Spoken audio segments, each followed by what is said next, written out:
And we are live. So, welcome to Glass Thoughts Film. Now, this video contains spoilers, including for earlier entries in this franchise. Long video, but there are time codes for different sections in the description box. And since I've done other videos on this overall franchise, one, the links to those will be in the description box, or rather the playlist of those. And two, I'm going to try not to restate here what I said in those videos, though there might be a couple of things that I have new, excuse me, there we go, that I have stuff to add to that I couldn't have gone into in those videos. Now, excuse me.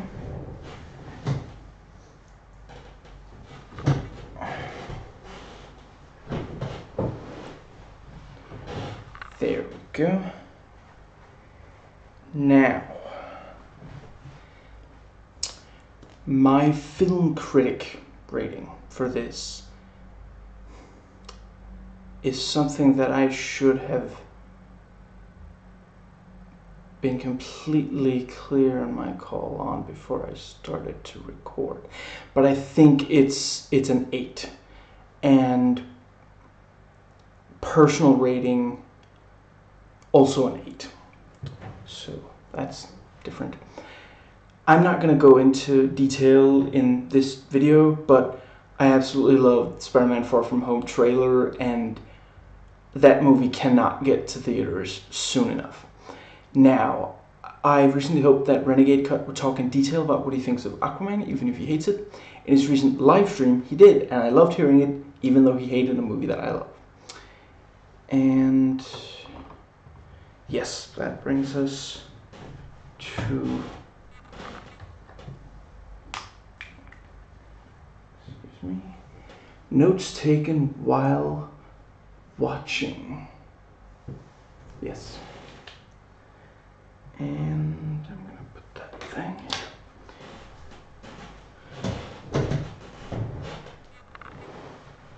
I was actually a little worried that I've still got the carpal tunnel thing, and in some ways it's worse recently, and it's especially with my right index finger, and what's the word? Righty. I use, my right hand's my dominant hand. So I was kind of worried that I would have trouble writing comfortably, but I did not. Now, to the notes. We open with Dennis and Patricia talking about the Beast not showing up. There hasn't been a revolution, which is a good way. It tells us exactly where that whole thing is. I think each, yes, I believe all three movies in this franchise, Unbreakable, Split, and Glass, all three take place in the year that they came out in theaters, which means that it has been 12. See, I think around here, Split hit theaters in late 2016, but other places early 2017. Anyway, it's been at least 2 years since the events of Split, and yeah, that movie ended with Dennis and Patricia. They think that they're going to show the whole world about Beast and about, in general, the superhuman, and it hasn't happened yet, and there's some frustration there. And I think, yeah, I'm just briefly, I'm not going to go too much into it here, but I'm just briefly going to say I understand people who say that this was an anticlimax compared to the expectations set by the first two. And I mean, I'm not gonna, it's not like Infinity War was as amazing as I hoped it would be after 10 years of build-up, and even better. But M. Night Shyamalan, he's not, he's not the Russo brothers, and he doesn't have someone like Kevin Feige, guiding everything. So, yeah, I'm not that surprised that it's not. I'm not saying, no, obviously this movie's never going to be as big as Infinity War, but I do think it could have been better. But I also didn't really feel, I wasn't personally very disappointed or frustrated. And what was that? There was one other thing that I wanted to say.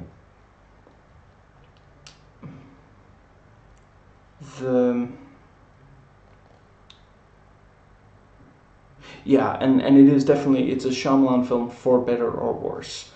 And I do think that his style works really well in these three films. I still don't think that Signs is a good movie, and I don't think the style worked all that well there. I respect the style and the effort it took to make the movie that way, but I don't think, and I don't hate everything about Signs, but let's see, but yeah, some of the camera work was very effective. Let's see, there was this long take very early on. I think when Hedwig goes on his roller skates around, and I think the camera, if I recall, the camera doesn't cut for maybe a whole minute there. At first we see the girls, then we follow him, and then he stands, still for a while, and and I quite liked when there's something in the foreground and there's like action happening in the background. Now, and Patricia comes out to talk to the cheerleaders, and it's this really effective contrast between their situation and Patricia being this kind of, mother figure. She walks in, and I'm not saying of course she's not surprised to see them there, but she walks in to this room with 4 cheerleaders tied up, and she doesn't say, oh my God, you're tied up, let me help you loose. She's like, who would like a peanut butter and jelly sandwich? You would. Just, yeah.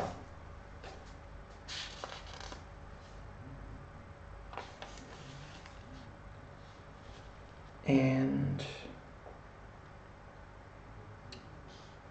I like the, with the, you have those 2 teenagers, like, one of them attacks, complete, random stranger, just so that they could film him punching someone. And and we see, I'm just gonna go with Overseer,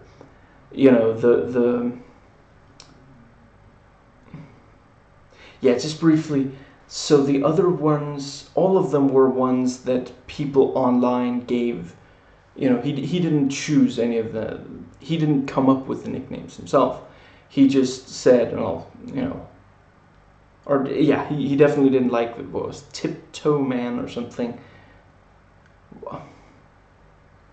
Tiptoe Man. I don't even understand how that would come up. Like, why would they?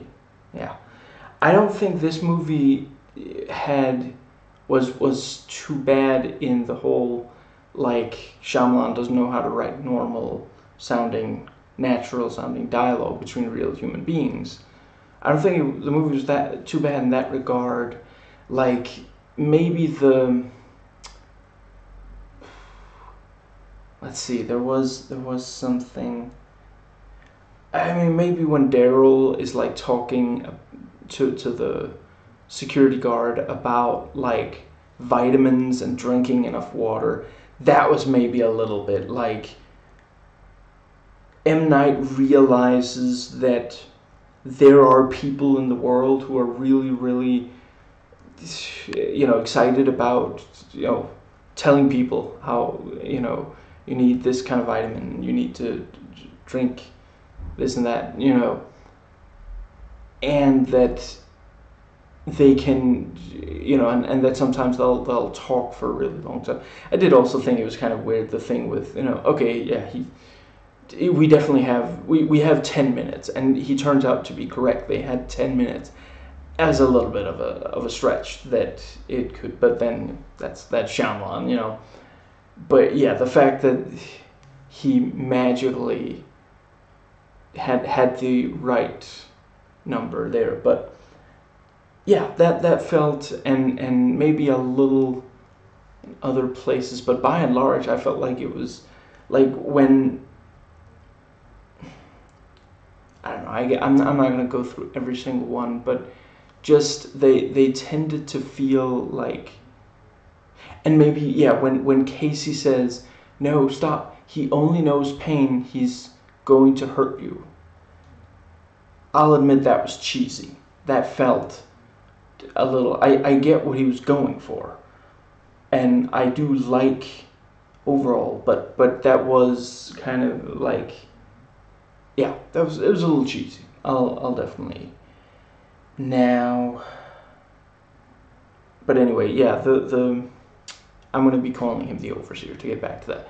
Yeah, you have they hear someone enter, and it's like, didn't you close the door? I closed the door, or am I thinking of the orderly? Anyway, and the lights come off, and he grabs the guy, throws him into the wall, and lights come off, and we don't see him attack the other guy. And then I really love the entire, real quick, let's see, right, the briefly also, when after the first guy gets thrown at the wall, and I think also the lights come on, the other guy says, "It's you," which I thought it was a great little, just, it's not a big thing, but it tells us people know, he's a known figure, people can recognize him, when they see, when something like that happens, people realize that it's the overseer, and maybe even like they might not have thought that they might be a target for that the overseer would come for them. But when it happens, they do realize, what we did. But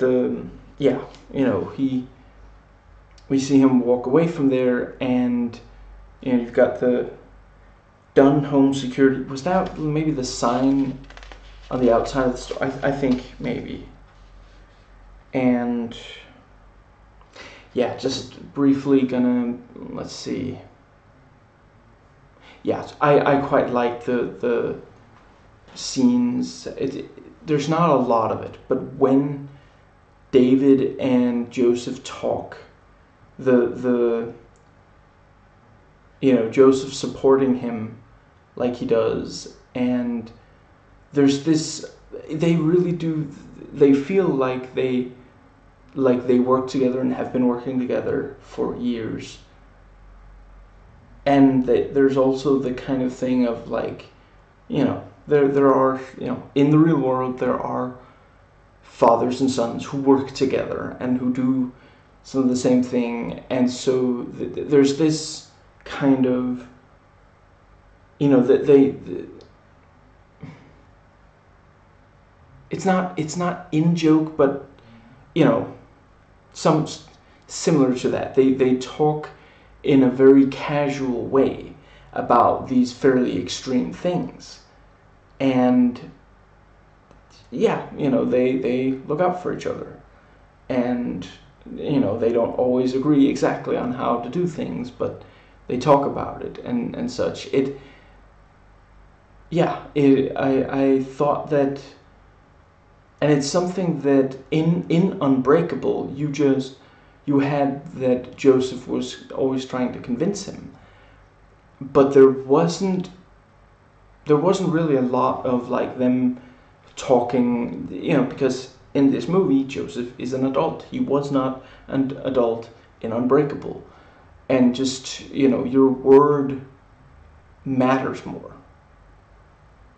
I'm not sure it should, but it does when you're an adult, you know. So now when, you know, yeah, when Joseph expresses that there's something that he's, you know, yeah, his father maybe listens to him more, and there was something, yeah, and also just to see if I can get the timeline straight, in Unbreakable in 2000, it was, you know, we're told, wait, was it 4 years or 5 years?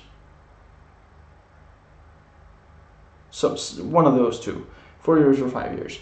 And in this movie, at one point, there's the line about, you used to work at the, you know, used to be security at the stadium. And he says 15 years straight, which tells us that, what does that make it, 2010 or 2011, he stopped working there. And, you know, it's unclear if he quit or was fired or what. And let's see, and excuse me, you know, presumably that's when they started the, you know, Dunn Security, home security company. And yeah, I think and certainly since then they've been, you know, he takes walks, as they put it. That's the new, you know, that's the term they came up with so that they can use it in front of other people. I did think that was kind of funny. Like, Dad, maybe don't take a walk right now. Like, maybe take a walk a little later. And M. Night standing there, and it's kind of cute that M. Night, you know, off screen M. Night is directing them in doing what they're doing, and on screen he's acting like, why are they acting like this? And he's like, Joseph, let your father take a walk. I'm sorry, he's not always funny when he means to be, but when he means to be funny and is funny, he can be really, really funny. I really quite like, I can understand, excuse me, I can understand if maybe there are people who say that that bit was repetitive or tedious, that it, you know, there were too many mentions of, you know, taking a walk. But I don't know, for me it just worked. I really, really liked it. Now,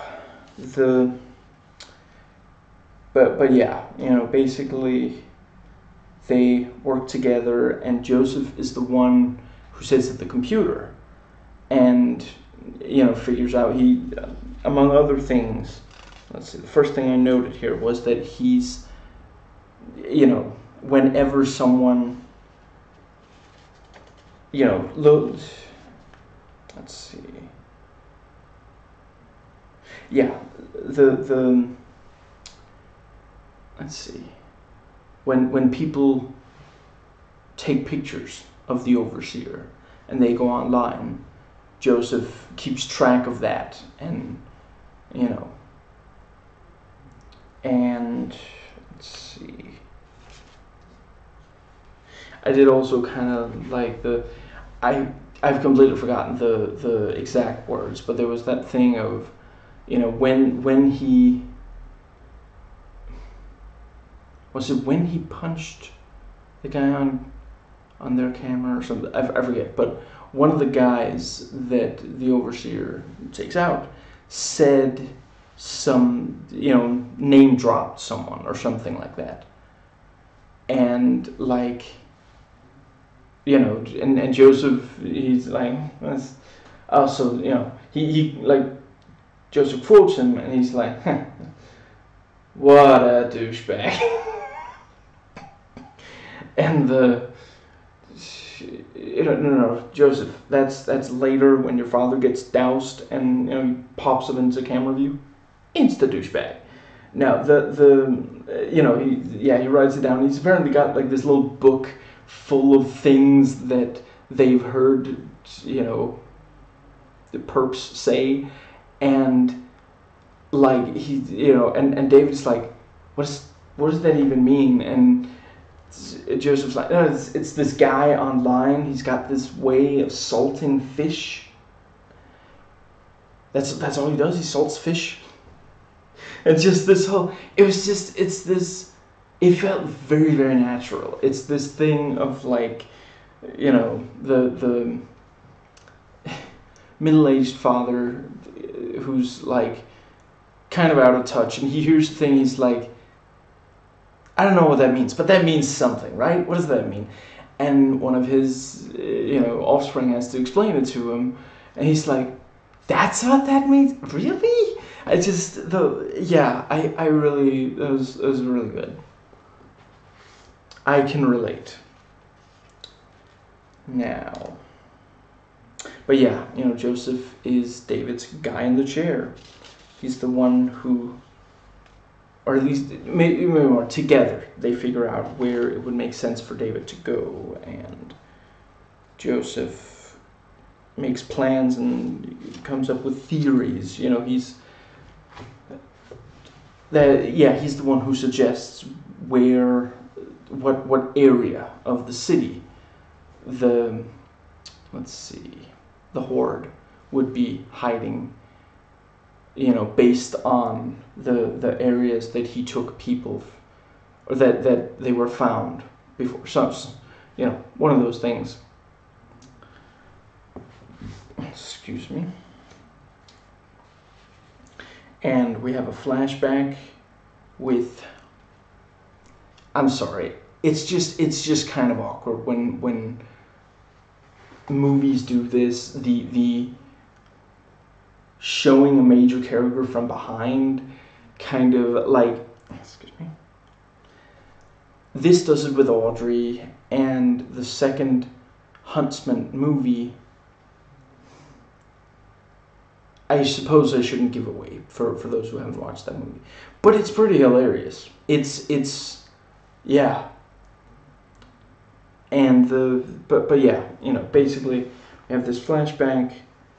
I mean, I only see her from behind, but it's clearly her, and he even says Audrey, and it's like, I have something to tell you, or something like that, and yeah, it would appear that that's where he tells her that he's a vigilante, and that was probably, he probably lost her from that. If she didn't want him to be a football player, obviously it's not the same, because football players hurting each other on the field, that doesn't save anybody, whereas this David Dunn going out and beating up people who hurt others, that can prevent them from hurting others in the future. However, he's still going out and hurting people, and there's the matter of it being illegal, and there are a lot of, and it would also have to be that by then he's already lied to her about it, he didn't come out and tell her, because we know that he, in Unbreakable, he attacks the man in orange and makes it out of that. He doesn't tell her. He even, clearly, he signals to Joseph, we're not going to tell Mom about this. If he, the fact that he even went to the, what was it, Grand Central, no wait, whatever, he went to the train station, without telling her that he was now certain he had these powers, and say or ask if it would be okay to go and, either tell her that he is going to, or ask her how she feels about if he does, and then go, because it affects her. I know a bunch of people are going to be like, why he shouldn't have to ask permission, but it affects her as well. And let's see.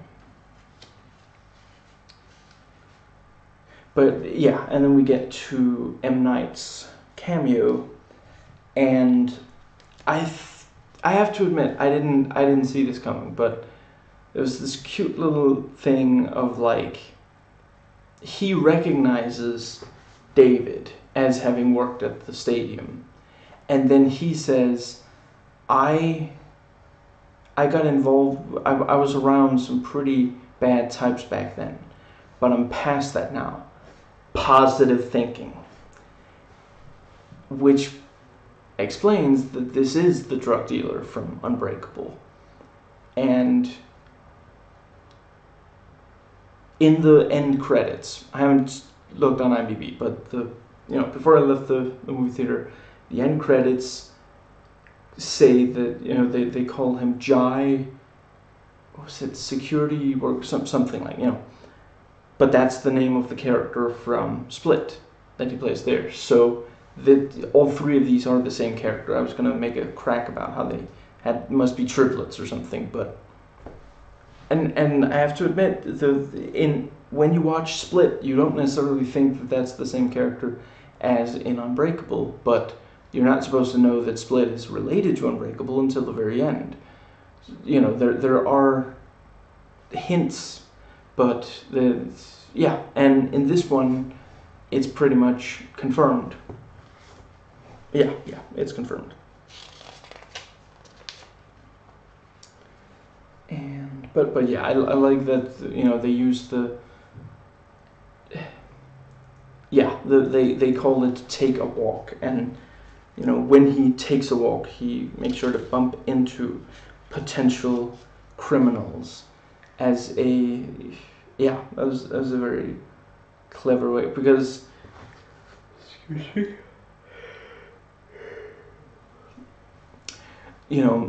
most, hopefully they don't make such a big, they don't have this, like, mostly, presumably, it's just that David says to Joseph, I'm gonna take a walk, and Joseph says, sure thing, see you in a bit, or something, but this time they argue about it a little bit, and that makes it a little awkward for the customer, but yeah, it's not a big deal for him to just, go and say, I'm gonna take a walk. That doesn't sound like there's anything wrong. People who hear that and who don't know that it's vigilantism, they're not gonna guess that it's vigilantism from taking a walk.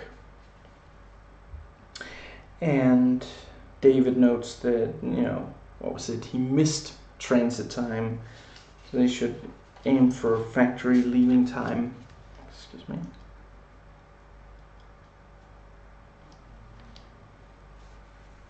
And let's see. And David bumps in. Excuse me.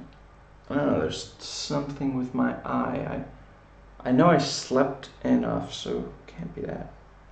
Anyway, David bumps into Hedwig, and let's see. Yeah, when he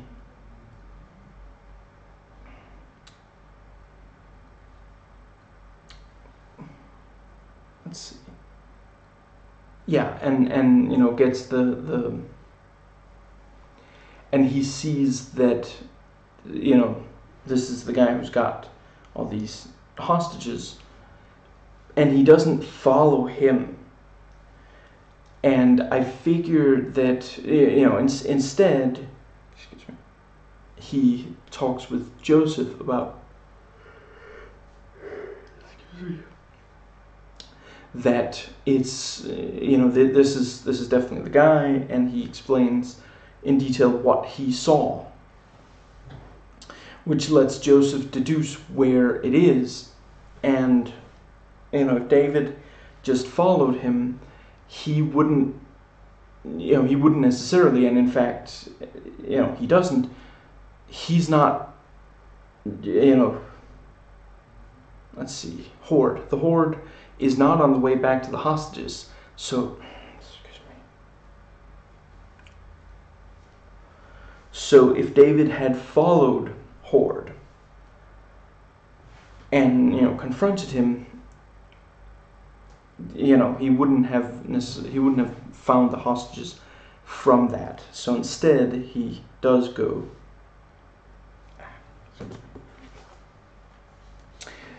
And he does indeed find the hostages.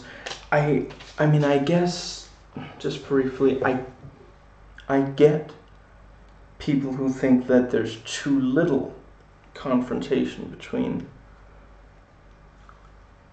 Overseer and Beast. I mean, ultimately it doesn't take up a lot of screen time, but I did think that I found both of their confrontations satisfying, and I quite liked the. I thought that the climax was very,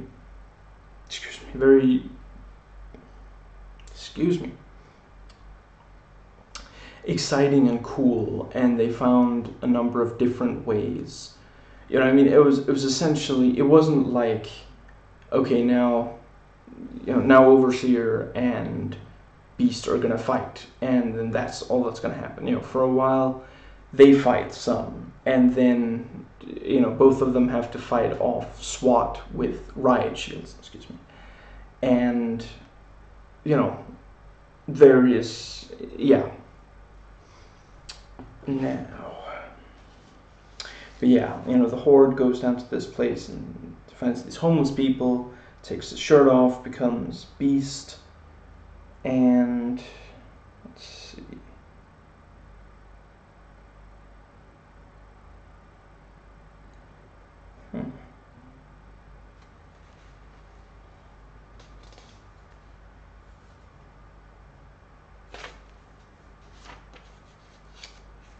Yeah, and you know, Overseer finds the cheerleaders, and he turns off the light, and I didn't quite realize it in the scene when he goes into the house to find the two YouTubers, you know, with the Superman punch and all that. But this the second time, it was like, you know, okay, he's not expecting, you know, he knows that. Yeah, he went directly there after bumping into Beast, so he knows that Beast can't have gotten back yet. So he doesn't expect that there's someone who's going to hurt him there. Instead, he's, you know, so the one constant, the thing that both of these scenes have in common, is that there's someone who might see him. There's a living person who might see him. So him turning off the lights is to keep his face from being seen, which is also something, you know, that was something I thought from Unbreakable, excuse me. It's all well and good that he's got a hood, but it's not exactly a mask. It doesn't cover his face. You know, I maintain that the reason that his face was not in the drawing in the newspaper, one way or another, maybe he directly said to them, maybe the kids talked about it, you know, just the two of them, something gave the idea to those kids not to describe David's face, just to say we couldn't see his face, because there's no way they didn't see his face when they saved him from the pool. So yeah, it's not. So the logical consequence is to try to make sure to turn off the lights before getting close to people. And I really liked it. Was also when it started happening. Excuse me. I wasn't 100% certain if it was because the Beast also took out lights in Split. You know, when he's approaching Casey in the long hallway. So I wasn't sure if it was Beast or Overseer. And then, you know, now that it's all dark and he's freed the cheerleaders, you know, then we hear these roars and growls. I mean, there's for sure the let's see. For sure there has to be a what was I gonna say?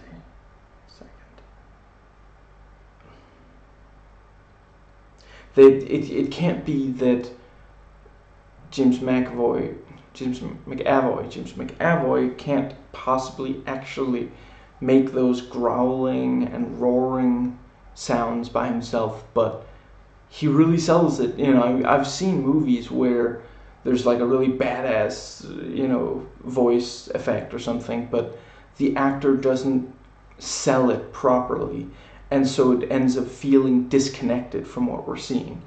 And that's never been the case, you know, in both of these movies, Split and Glass, both. But yeah, we have a brief Beast versus Overseer fight, and you know they toss a table at each other, and the table also hits one of the cheerleaders, and you know that's the thing where later Dr. Staple says that this is, you know, they're going to say that if you hadn't intervened, she wouldn't have gotten hurt because you're a vigilante and vigilantes aren't accountable. Now, excuse me. But yeah, and you know, there's a physical fight between Beast and Overseer, and Beast, you know, grabs him from behind and tries to crush him, like that was the same thing he did to, I guess I've forgotten. Yeah, I believe the actress's name is Betty Buckley, the therapist from Split. Excuse me. You know, that is, and later we see him do it with the orderly. So it is. It is his go-to. It's his.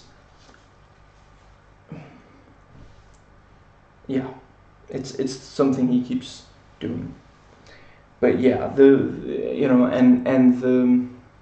fight goes outside, and then you have these flashing lights that stop the Beast, and and we can tell it's Staple, although.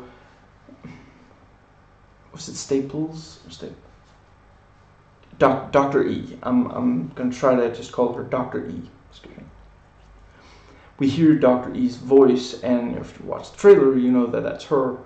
If not, you won't see her face for a couple more minutes. But and excuse me.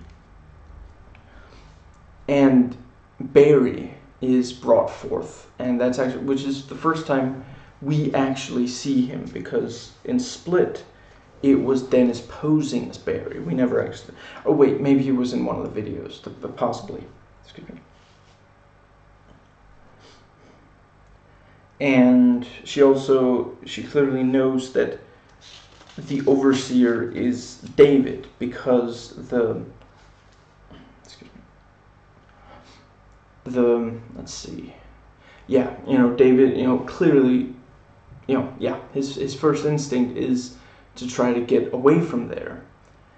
But they are surrounded, and when he's, it's clear from his body language, he's considering, would I be able to get past these guys?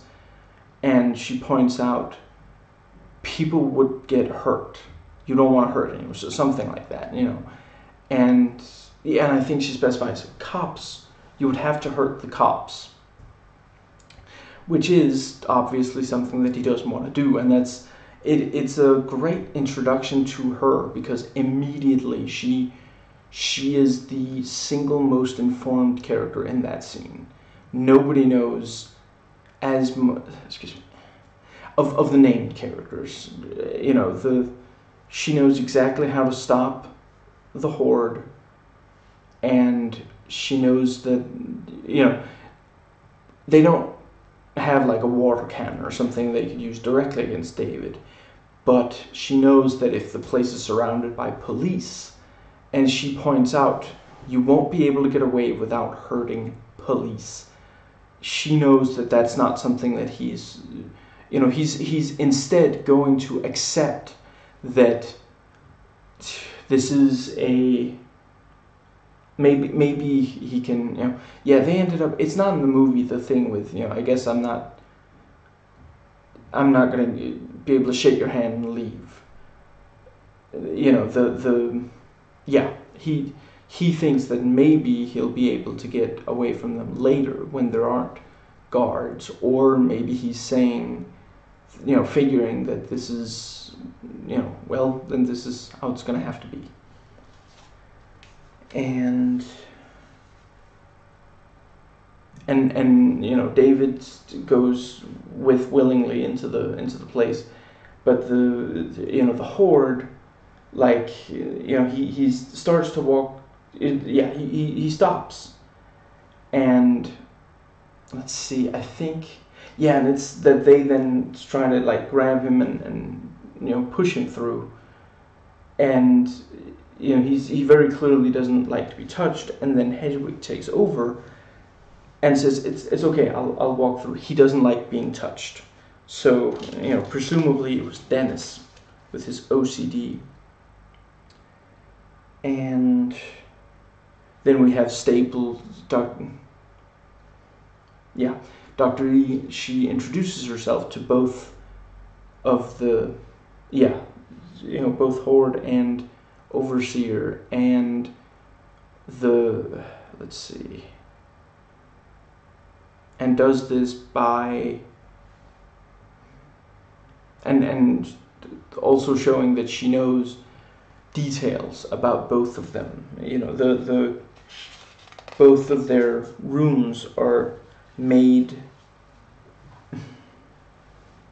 They have these kinds of security, so that they can't just get out. And let's see, I think that was what that was. And it's just around at this point around here in the movie, I noted that, you don't really want to go in blind to this movie, but the movie does tell you a lot of things that, if you go into this movie and you haven't watched the others at all, you can more or less follow it. There are just some things that aren't going to hit as hard, but and we see Casey in high school, which in Split we knew that she attended high school, but we never actually saw her in a high school, but here we do, and we see people like stare at her. It's not very, like, nobody outright grabs her or taunts her or something, but they do stare at her, and she's still kind of a pariah.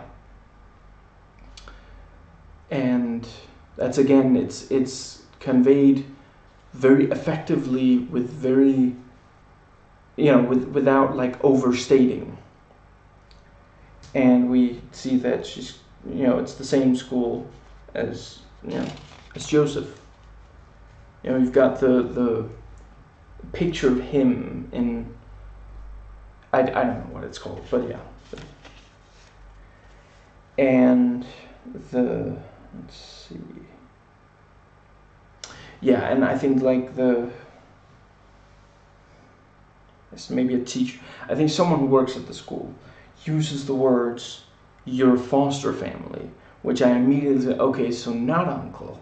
And that, later in the film she does actually, she does go into that a little more. And yeah, I that's something that in this movie, basically in Split,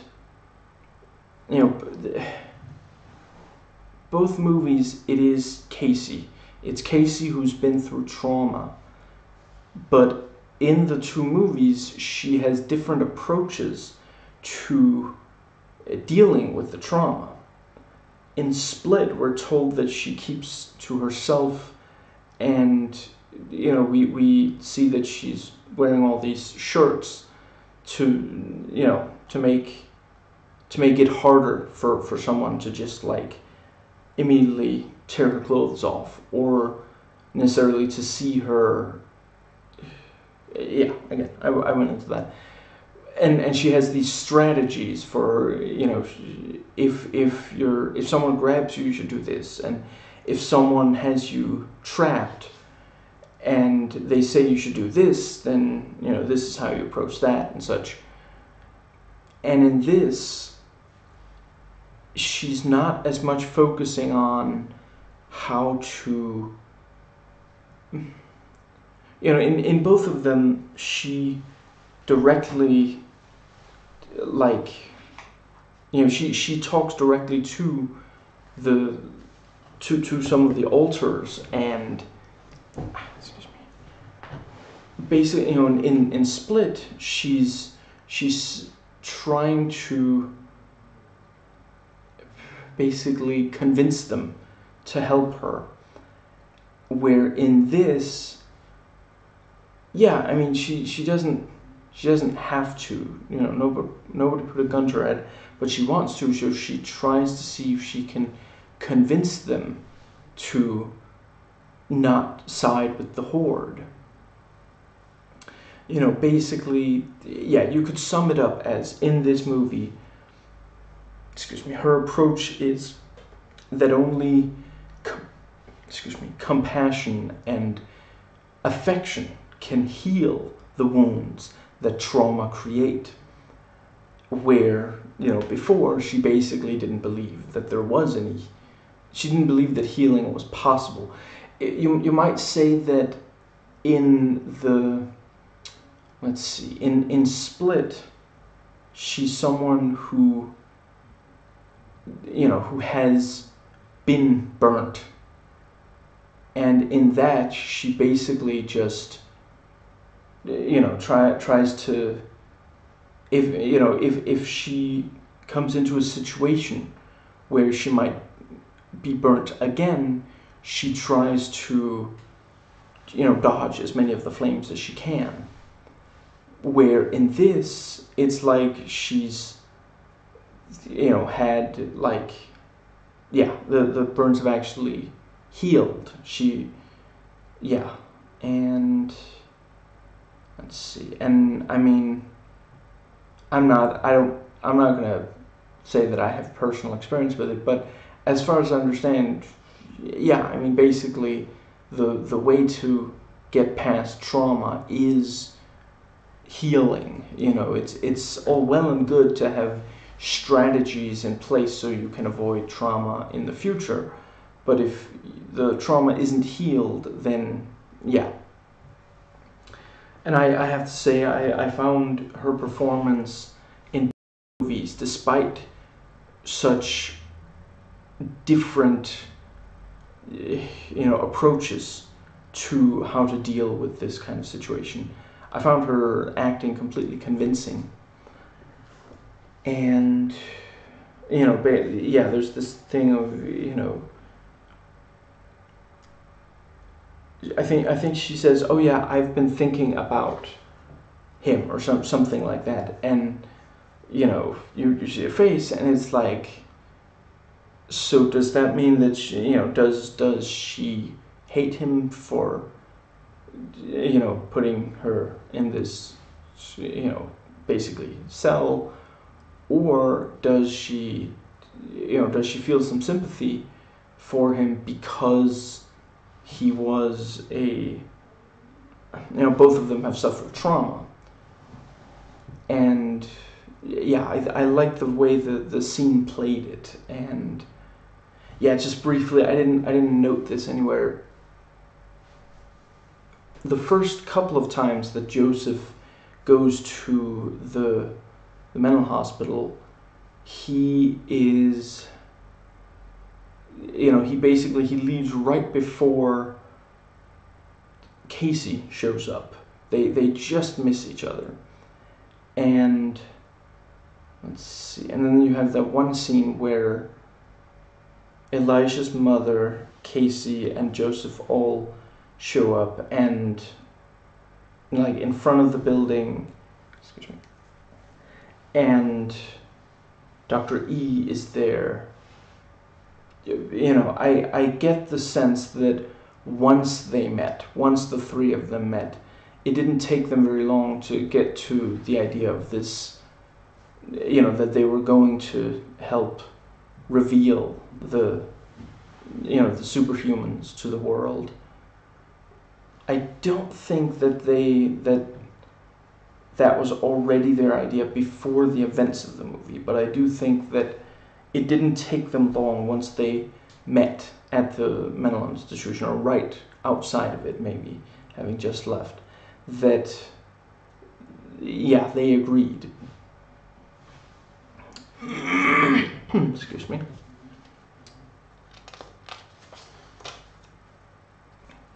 And, Daryl comes into the Horde's room, and Jade is lying there on the floor and saying, I dropped my insulin, the needle, and it fell a little too close to the lights. Can you get it for me? And let's see. Yeah, and he gets it, and Jade, still on the floor, crawls closer to him and said, okay, he's like, leaning over, and she's like, okay, now stand up, let me get a good look at you. And he does, and she covers herself with his body from the lights, and very nearly does get out from. That was a very, very nicely, that is the way that you would behave. And basically the Horde has nothing but time, so it's just a matter of thinking of some kind of, what would work, what would make sense. And let's see, is this after? Actually, I guess this is before the Horde just tries to run directly at the flashing lights. Or does the Horde try that more than once? Because the Horde tries that once where Dr. E is right inside of the room, and that's after this scene, I think. But it's clever, he's an orderly. Of course, when he's told that this, it's an insulin shot, I need my shot, or I'm gonna, what was it she said? The hands are gonna start shaking or something like that. And yeah, that's, of course that's gonna. And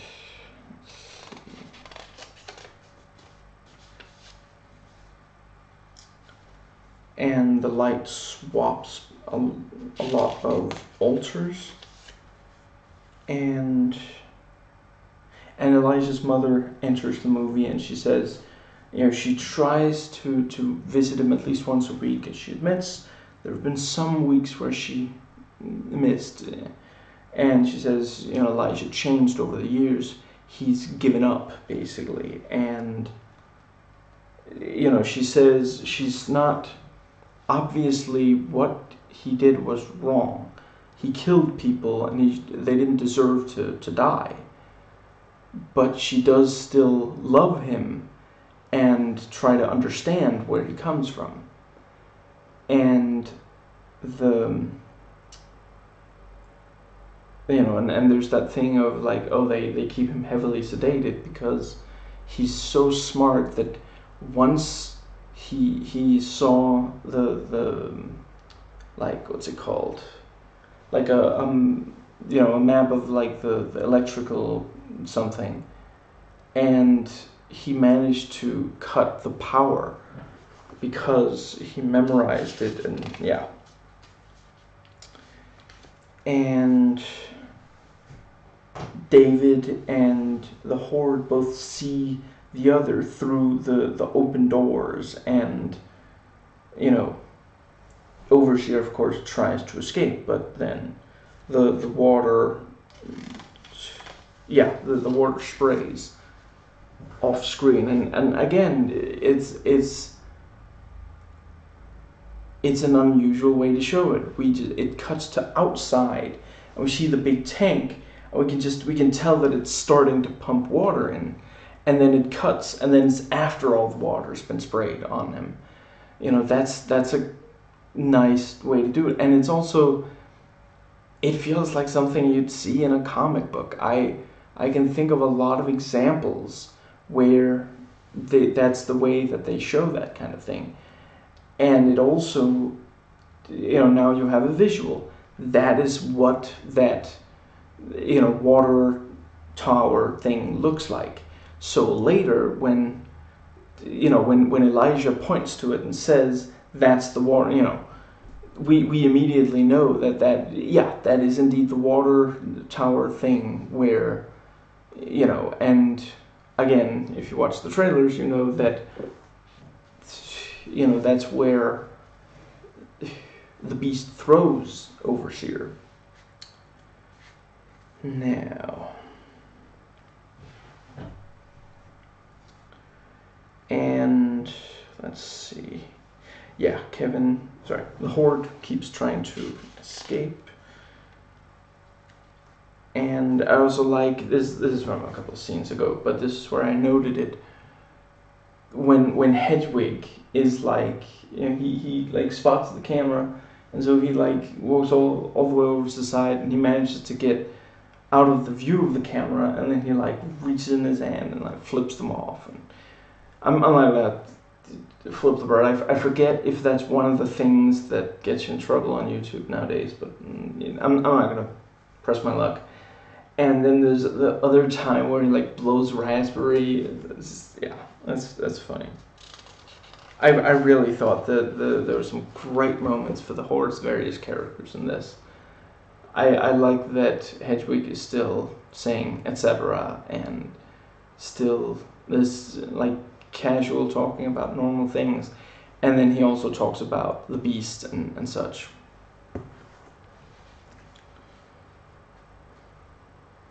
And I like, Glass says, "You're 9 forever." Let's see.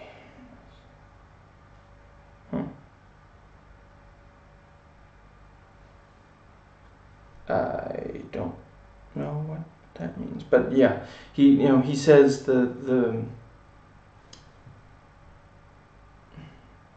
you're always gonna see things for what they are, which that says so much about Glass, that he genuinely does think children see things for what they are, and then you become a teenager and an adult, and it's no longer, you're not seeing,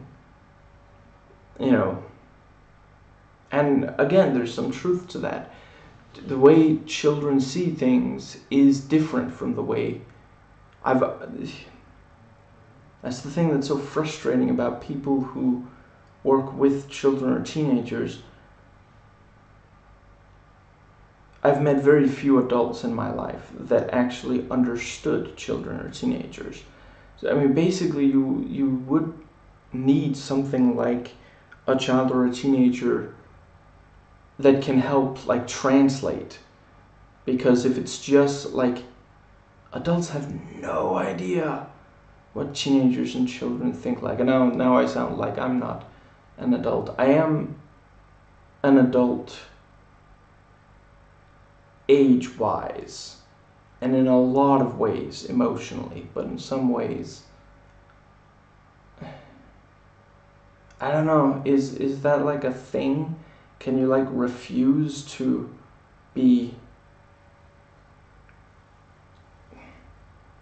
move to a point where you no longer understand the way children or teenagers think? Because that might be what I'm doing, or maybe it's, I don't know. Anyway, which is weird because when I was younger, in some ways I sounded so much more like an adult than, anyway. I like that we get to see a lot of altars within a short space of time. And we see Joseph. First he's like,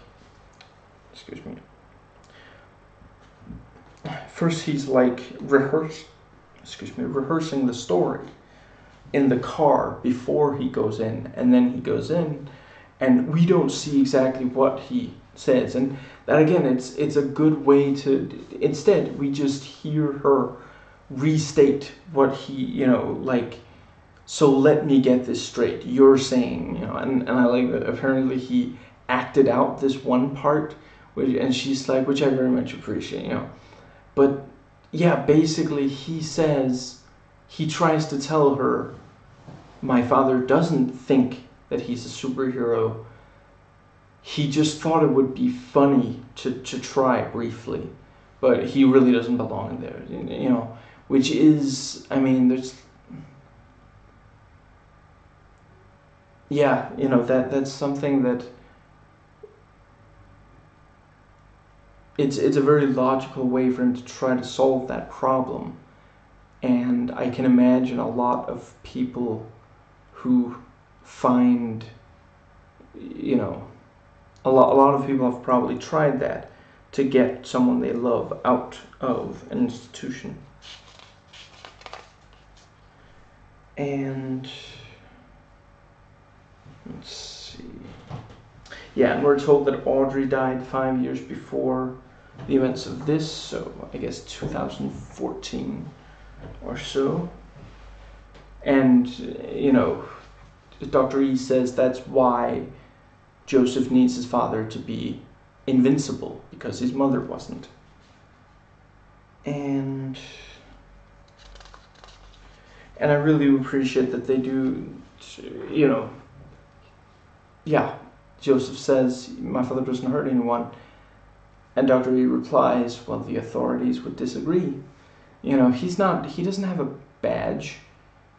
No, he doesn't have, legally speaking, he doesn't have the authority to go out and, I mean, in the eyes of the law, he's also someone who goes out and beats people up. The fact that he tries to only beat people up who've hurt others, or that he,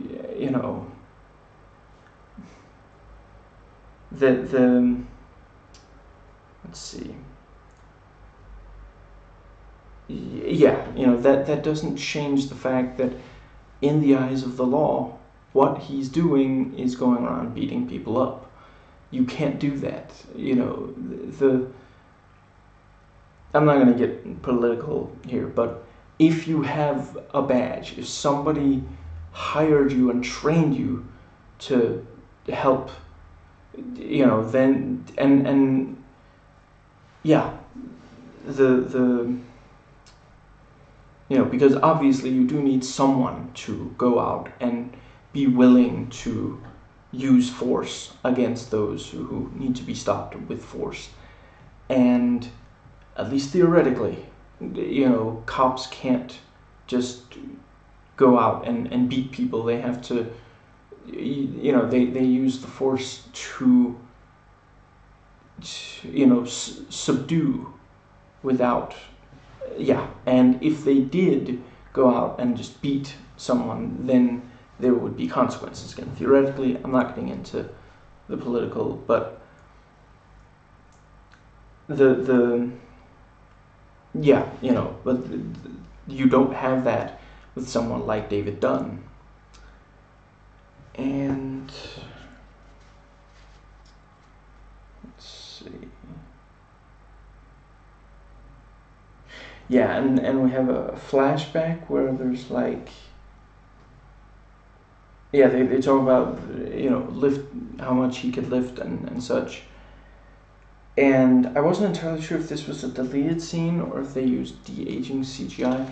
I don't seem to remember it being on the DVD as a deleted scene for Unbreakable, but I mean, they don't always put all the deleted scenes on the DVD.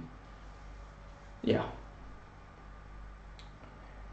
And yeah, the Casey visits the hospital and wants to talk to the Horde, and at first Dr. E says, you can't talk to him. You're the victim. You're his victim, something like that. But ultimately she does agree to it. And this was where I became certain that it was a pattern, and it wasn't just in this movie, frequently at least, maybe, perhaps not always. I guess near the end I didn't necessarily think that as much, but in a bunch of her scenes in this movie, Casey dresses down. She dresses frumpy. She doesn't want to be seen in a sexual way. It's again this thing of like, in the first movie, the way she the yeah, part of it is also in the first movie she's still living with her uncle, so she can't not, it doesn't matter to him what she looks like. But now that she's no longer living with him, it's a matter of, is she, yeah, so she dresses like that so that people see her and don't think of her in any kind of sexual way. I'm not even saying like, she would necessarily be worried that they're thinking of, that they're objectifying her, that they're seeing her as a sexual object rather than a sexual actor, or but I get the sense that she doesn't want to be seen in a sexual way at all, regardless of whether they would respect her agency or not. And it's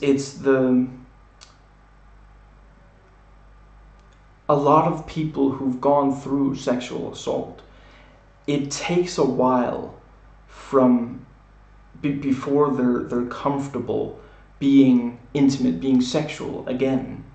And I figure that's probably where Casey is in this movie. She's not yet comfortable being sexual with someone. And I thought they did a really good job of kind of, I mean, it's also, in Split, she doesn't wear that many different things, you really do only see her in the one, right? I think so, yeah. And it's just, gradually, all the shirts come off, and she's down to the one undershirt, and the Beast sees her scars. Now, let's see.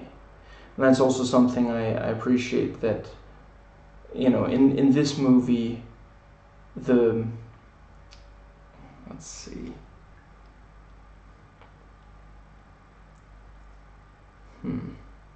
No, never mind. I'm gonna move on.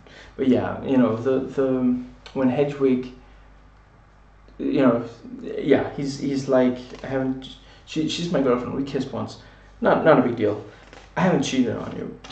And I realize now some of those were things he said to the cheerleaders. Anyway, the let's see. Yeah, and also the thing that's also in the trailer where he's like, no way. And just, yeah. And yeah, and Casey, says, you have to give up the light. It's again, I mean, in Split, she, when she was dealing with the Beast, she shot him with a gun. And when, and in this, she said she's trying to talk him out of basically, I mean, if she had tried to sneak in a gun or something, that wouldn't have worked. Obviously you can't sneak a gun into a place like that. But nevertheless, she doesn't want to try to shoot him. She wants to try to talk now that it's safe. She accepts that the lights prevent him from hurting, or at least from escaping.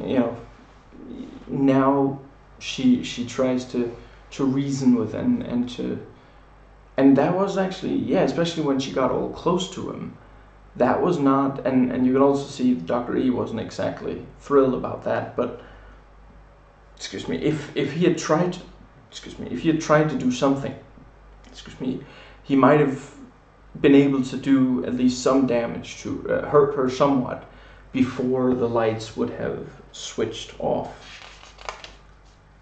the Beast. And yeah, and she straight up,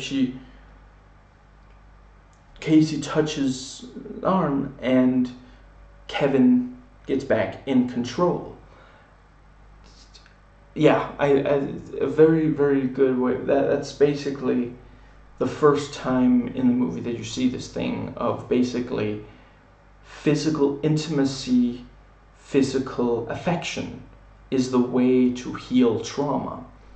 And again, as far as I understand, it's that is the way to go. And you can talk about it, it's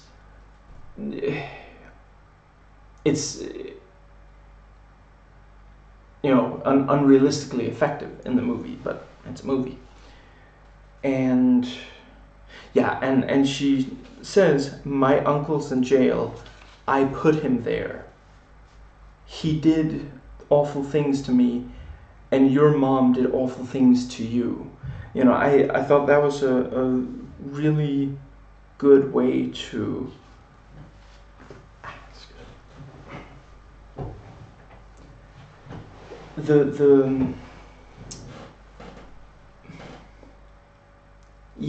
basically the having survived the Beast gave her the strength to say, and it's possible that it was just literally as soon as we don't see exactly how she responds in Split, when it's like, okay, your uncle's here, or your guardian's here. I forget exactly what word they use, and you just see her hesitate to respond. And it's entirely possible that right after the camera cut, she was like, I don't want to go back to my uncle, he hurt me, here are the details.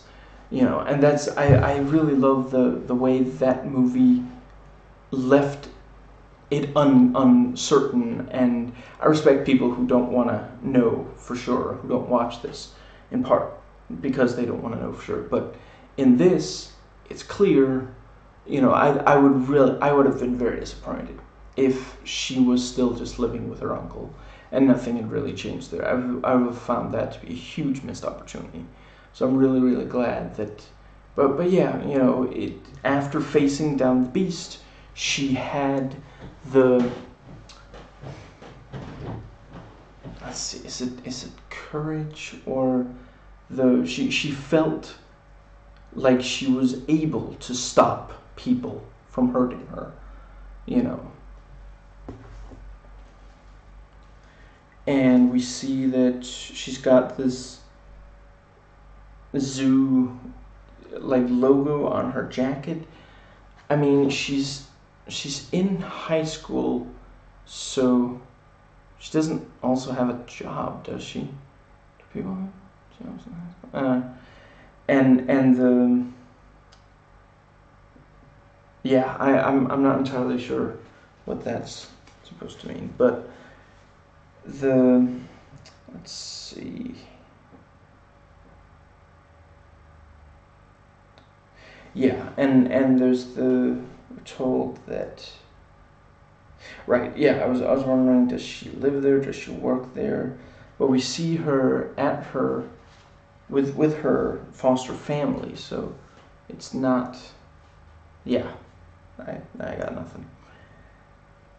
And yeah, we're told, Elijah's going to get the surgery in 3 days, and she sets up all these cameras and tells him, if you try to do something, we're going to catch you. We're going to see it. And they're going to remove the part of, the part of the frontal lobe that's overstimulated or something like that. And yeah, basically a lobotomy. And yeah, to just briefly, when she says that to him, excuse me, she thinks that's going to scare him away from trying to do something, because she appreciates he is a mastermind. He's going to try to think of something. But in actuality, she gives him the tool that he wants. He wants it to get out there. The fact that it's going to be filmed is exactly what he wants, as long as the footage gets seen by other people. And Joseph sees, kids cheering as this guy's lifting heavy weights at the gym. Excuse me, which is, of course, yeah, it reminds him and us of that bit from Unbreakable. And let's see, and then we have the scene of all three of them in therapy with Dr. E in the one room, and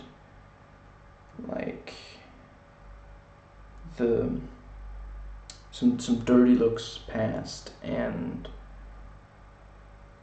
yeah, I think this is what, yeah, Dr. E says his name several times, and there's this flashback, and we see one of the, yeah, she was carrying this, what's it called, iron? Yeah, hot iron towards him, and I mean, thank goodness we don't, if we saw, it wouldn't be a PG-13, but yeah, I mean, maybe she didn't actually press that to his skin, which is where my mind went. But even just the threat, even if she didn't mean to threaten that, just, yeah, don't chase someone with a hot iron in your hand. Just, yeah. Now, I was a little, I couldn't help but wonder why there didn't appear to be anything to protect from David, because we have the lights for the Horde, but there don't appear to be any, water stuff. So, yeah. And we have a flashback of when David almost drowned as a kid, which is now, in Unbreakable, we were only told about it, and we got the idea. Here we actually see it. And Dr. E compares David to those magicians who can read, little tells. And it looks like she actually starts to convince David. Excuse me. And, Dr. E turns to Patricia, who is very skeptic that, and she refuses to accept evidence. Now, let's see. And we see Casey doing research, talking to this comic book. Yeah, about the, what's it called?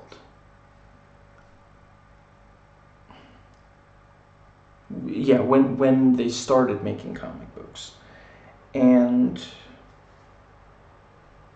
this is where I remember there's some great stylish camera work. And yeah, and Joseph again almost almost met Casey face to face. And Joseph, first he looks for a while at the Heroes comics, and it was also a nice callback to Unbreakable with the guy working at the comic book store yelling, "You better not be, one of those weird Hello Kitty dudes," something like that. Where, in Unbreakable it was, "You better not be jacking off to the Japanese comics."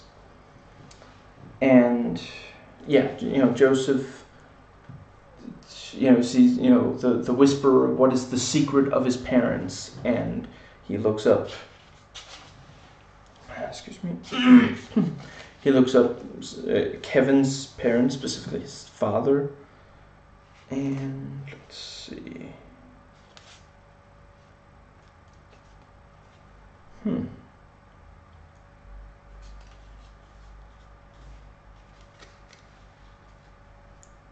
I guess what this means is we see Dr. E going home, something, I'm not entirely sure. And we see Casey with her foster siblings. Is that what it's? I'm not entirely sure, but yeah. And this was, I thought this was a really, really great touch. We see that somebody else initiates physical affection with her. One of the other children. So I guess stepsister, kind of, step sibling. I'm not 100% sure. Like hugs her from behind, and Casey accepts this. She smiles, and that was such a huge, it is a really, really great,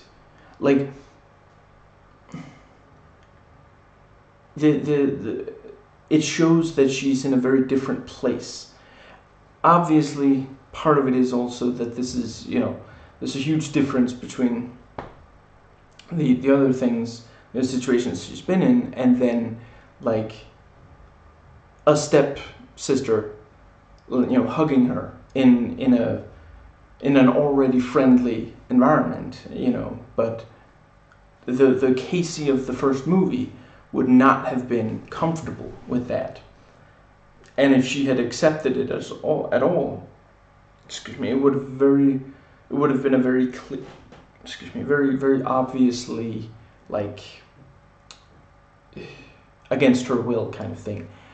And that's also, this is maybe not a good comparison, but in the first movie, in Split, you do have Hedwig, lying in bed right behind, spooning with her, basically.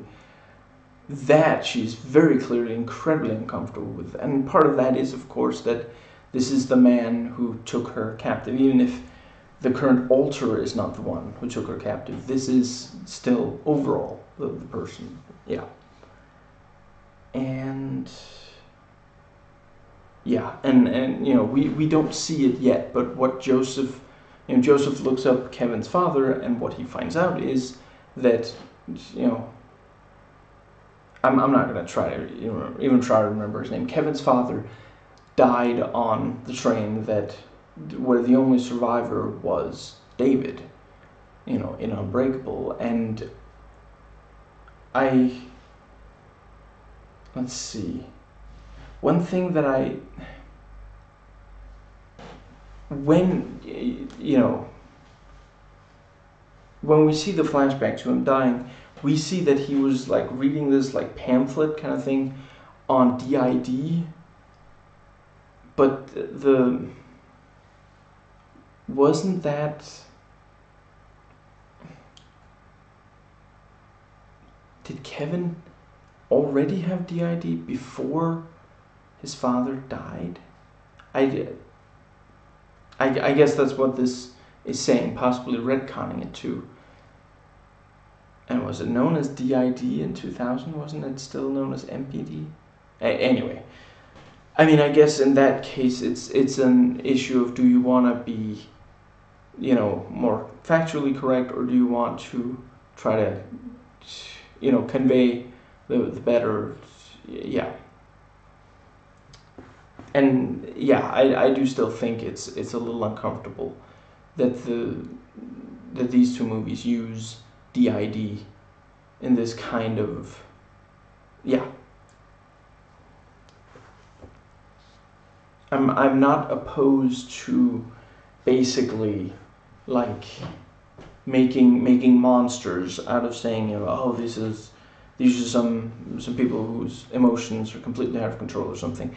But the moment that you say, oh yeah, this person is DID and they're also violent, then whenever people meet people with DID, even if they know it's not true, some part of their brain is going like, oh, DID, like they're violent, like in that one movie, which, yeah, that one movie, and all those movies that.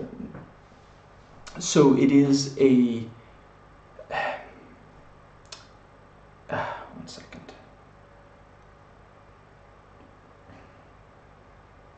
For example, the like, what's the term? Lycanthropy? Werewolves. That's where you have something where, like, okay, these individuals, they're completely out of control. They can't control their anger and violence, and so they're really dangerous. Because you're not gonna like go outside and meet someone who is an actual werewolf, and they're gonna be like, oh, but no, I'm not actually violent. No, because werewolves don't exist. So just make it something completely fictional, and then you're not saying that a group of people who aren't especially violent, that they are especially violent. I mean, I remember when I was younger, nobody talked about how they weren't violent. What people did talk about was, ooh, Psycho, and this and that, all these movies where DID are, violent, and oh, I hope I don't ever meet one, and yeah. Now, let's see.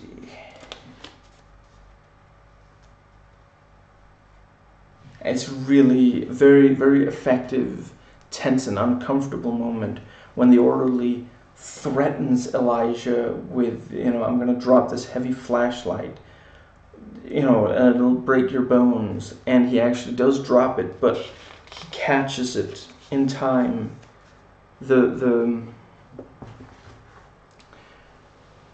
Again, I mean, I'm not going to claim that the movie was tense from start to finish, or that it tried to be, but sometimes when he tries for tension, he really nails it. That entire scene, I was really on the edge of my seat.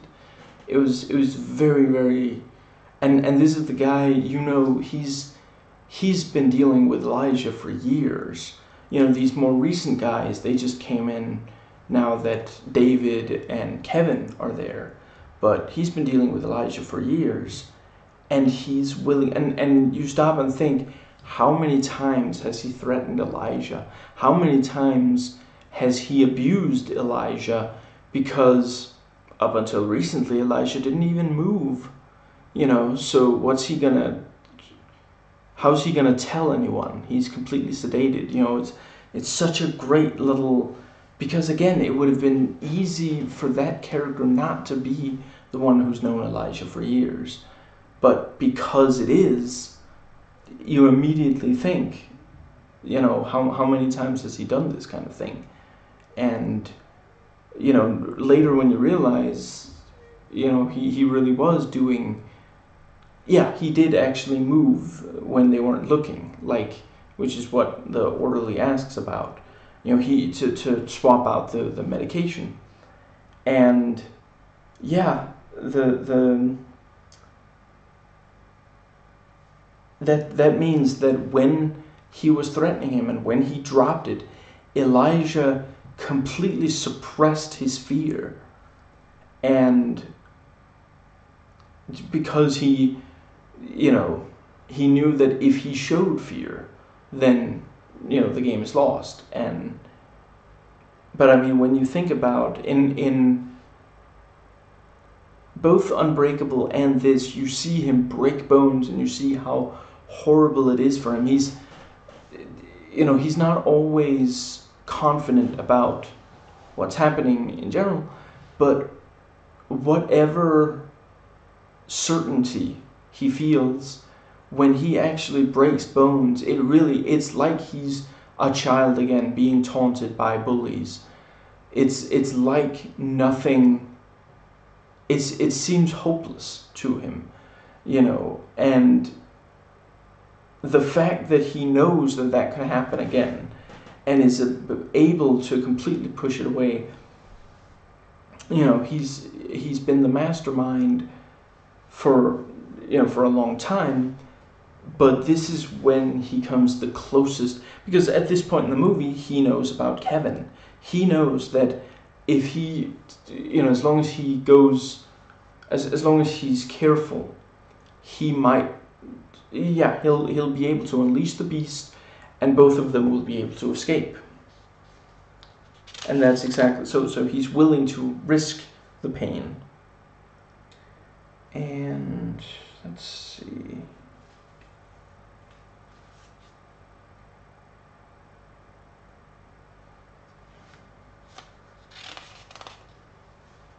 Right, Elijah research is out of control. Let's see. I'm not entirely sure. Anyway. Yeah, this is where I know that, the flashlight, he was in complete control of his fear, since he wasn't, let's see, he was no longer actually sedated. And this is where I wonder, but wouldn't the cameras catch? And, later on it did. Is that maybe one of the things where people said, well, we could see this coming? I didn't see, I wasn't entirely sure how they were going to deal with the fact that apparently it was being filmed, but I definitely didn't see coming that he intentionally was filmed so that it could be shown to people.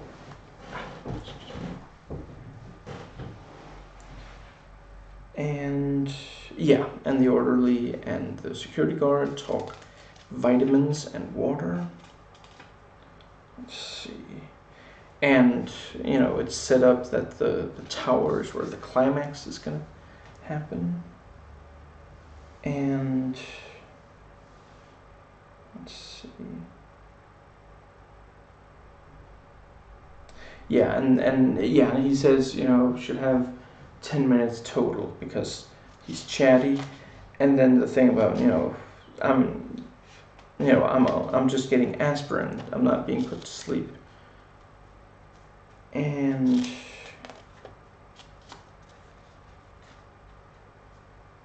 yeah, I thought that was a, excuse me,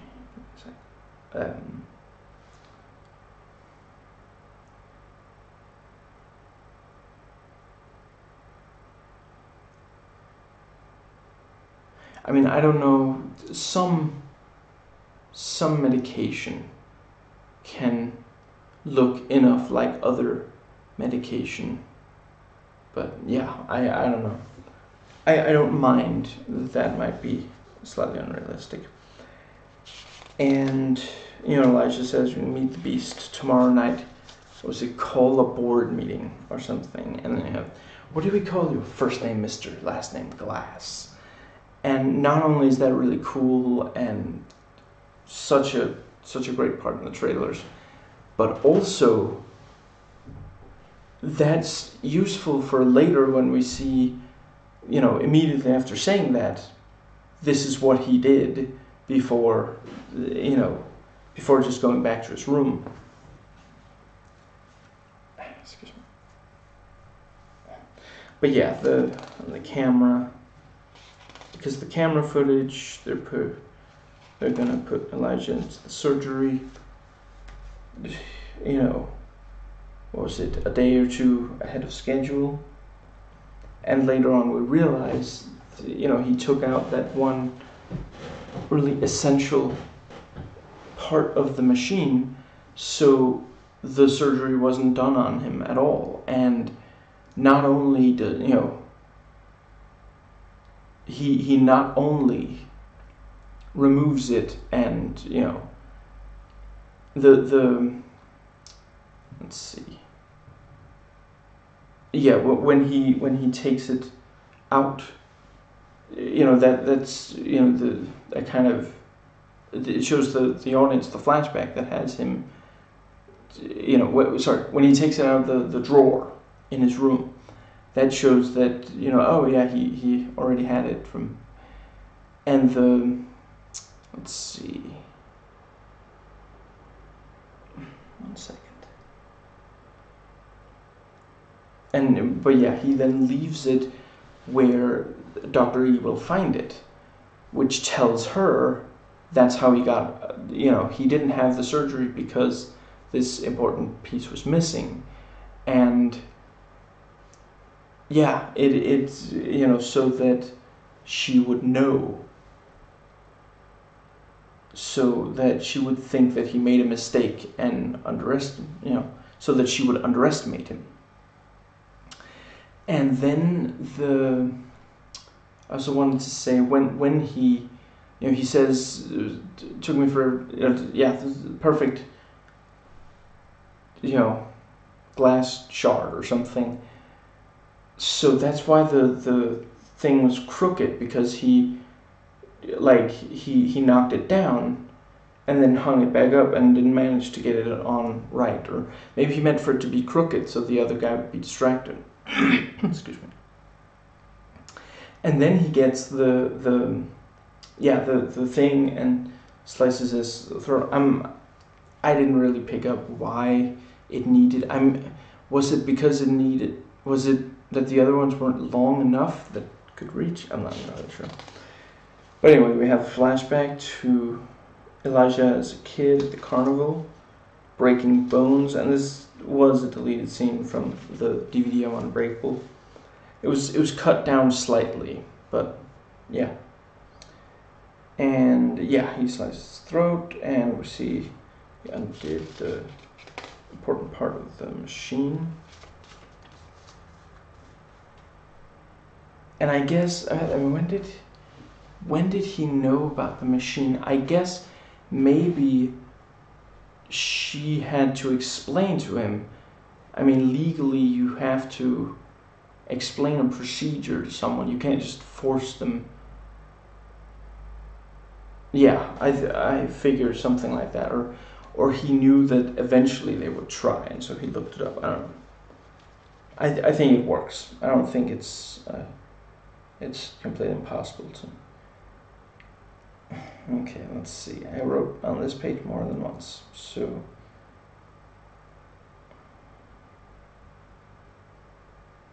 Yeah, I think this was some who can always see the world as it really is. Being 9-year-old forever or something. We get more of Hedwig dancing, which, yeah, I quite enjoy. And let's see. Yeah, and you know, set up that Beast and Overseer are gonna fight in front of the world. Excuse me. On the grand opening of this really tall tower.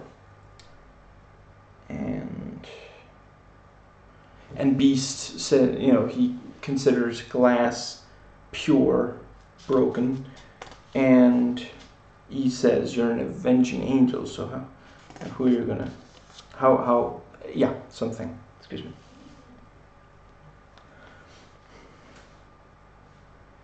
And Elijah says over the speaker to David, you're gonna need your full potential fighting the beast.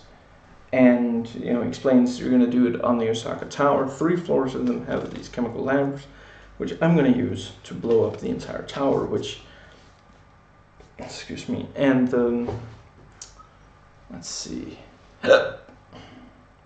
which is a quite clever, because that genuinely does seem like this is what I thought that was going to be the climax, basically, that David was just barely going to defeat Beast, and he was going to stop Elijah from triggering an explosion or something like that, because it sounds so much like, that is exactly what you would expect, that Glass would be able to, because that's what he does. He plans these terrorist attacks that kill hundreds of people, and Beast wants the world to see the power of,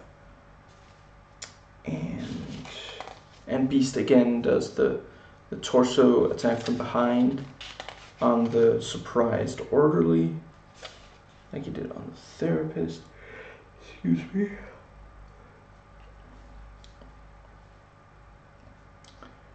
I think we'll need one of the Horde to take us out, if that's okay with you, partner.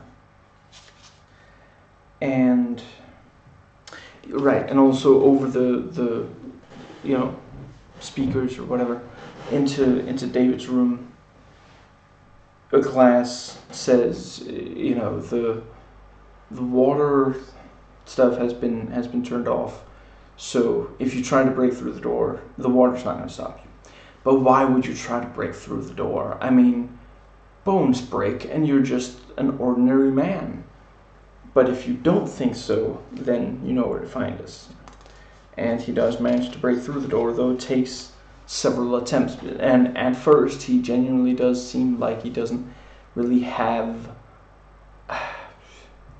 He seems like he's back to some of Unbreakable, where he doesn't quite believe that he is supernatural. And let's see.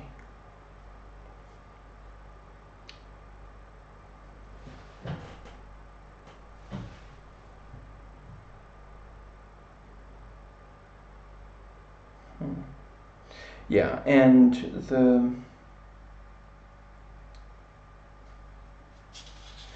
let's see. Dr. E, Elijah's mother, Casey, and Joseph all meet up. And David goes to, before he gets the raincoat, he also gets the wedding ring in the necklace, which is a nice, the first time we see David in Unbreakable, we see the wedding ring first on his finger, then he slides it into a pocket, and after failing to, he puts it back on, and then one second. So yeah, the fact that he now has it as a necklace, he still loves her. And let's see.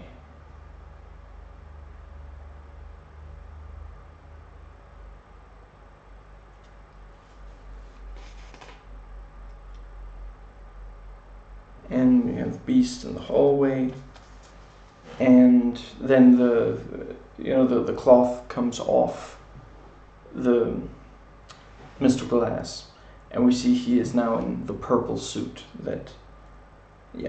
and Beast fights guards in the background of the shot as Glass moves further down the hallway. Excuse me.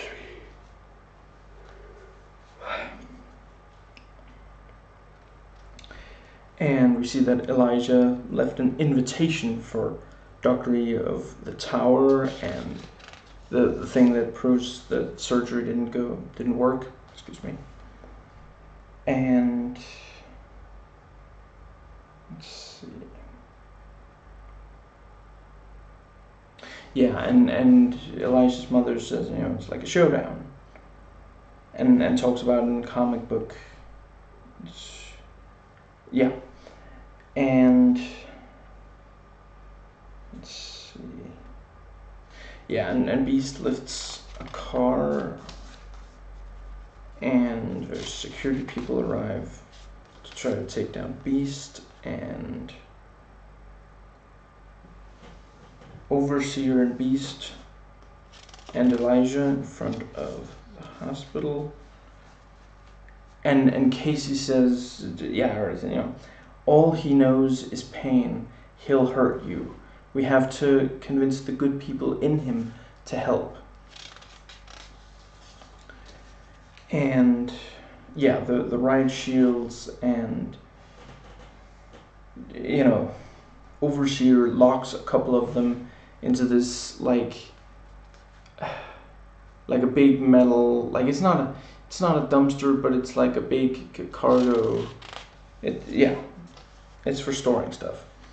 And we have some cannibalism, and Dr. E explains, the light won't work out here, and says to Casey, you have to get, into the, and Elijah says, that water tank is what's going to, and Joseph shows up and says, the parents are how you understand the villain. And Elijah says, please don't tell him yet. Which is, again, such a great... It would have been so easy for him to say nothing and just be like shocked as it happens. Or for him to say he wasn't supposed to know. He says, don't tell him yet. He is going to tell Kevin, but probably not until he's convinced that he no longer needs the beast. He's a very manipulative person, but yeah. And we see a flashback, and indeed Kevin's dad died on the train, which means that in essence, Elisha he didn't sit down and think, I'm going to kill Kevin Crumb's father. But he did decide to kill hundreds of people, over 100 people he didn't know. Obviously, that means that some people are going to get hurt. And so Elijah said, I created, I created you, Beast. It just took 19 years. And I quite like the thing of, because at that point it is but the Beast is happy that he exists. So would he really be angry with Elijah for hurting, for killing Kevin's father? And he says, I'm grateful that you created me, but I have to protect Kevin, and I don't believe that you are going to protect him. And he attacks him, his bones. And we have Beast versus Overseer, the water tower. And I quite liked, this time, David, he knocks the side of it until he can burst out of the water tower instead of being rescued. I do like the way it works in Unbreakable, but I'm glad that they changed it, that it's different here. And and Casey straight up gives a hug to Beast, which again, I get people who think that's cheesy. I thought it worked. For me, it completely worked. I completely got what Shyamalan was what he was going for, and yeah. And she does also say his full name several times. And yeah, she talks, and he regains control of the horde. and then this high-powered sniper, you know, yeah, hits, and let's see, yeah, and this SWAT guy grabs David and, you know, holds his head underwater, and, you know, Dr. E reaches her hand out and says, "Take my hand," and then we get the flashback, which I have to admit, it took me, I didn't get right away what I was seeing, but yeah, you know, you have the thing of her sitting there in a room, and, you know, then they say, "Okay, now we're alone, we can discuss business," something like that. But yeah, so it is, they're like they're an entire group of people that work together in this, yeah. And she even says, you know, "Tell me, did you really believe, did I convince you that you were just human?" And, you know, Elijah's mother's like, I don't understand, you know, how, you know, you said that this would be like, you know, this isn't the way you explained that it would be. You said that it was, you know, you know, and he's like, "No, but this isn't a limited, yeah, limited whatever.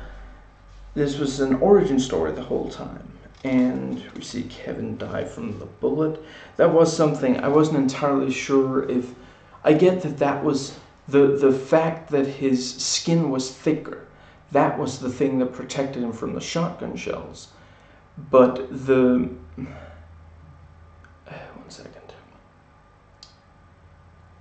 I wasn't sure if a bullet actually going through his skin would mean that he would, that would kill him. That's also something, you know, when Casey explains about the shotgun shells. You know, Dr. E says, "Oh, but, you know, very, very old, and I could actually bend those bars. They're really, really old and easy to bend," you know.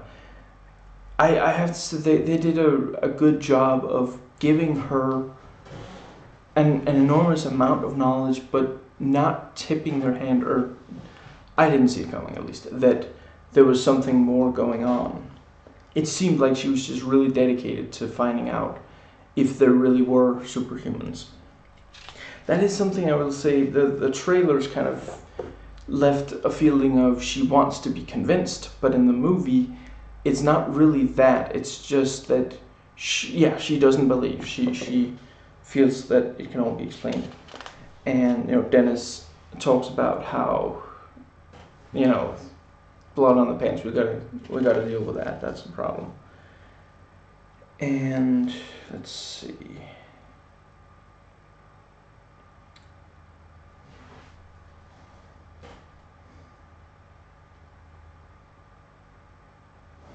Right. Dr. E says, you know, "We've been doing this for 10,000 years.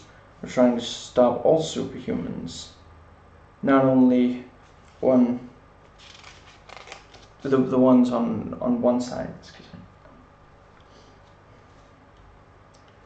And yeah, and Dr. E is talking to the group that she's working with her for, and she says, you know, the convincing them is the most humane thing to do. We're not executioners, and we don't want to make martyrs of them.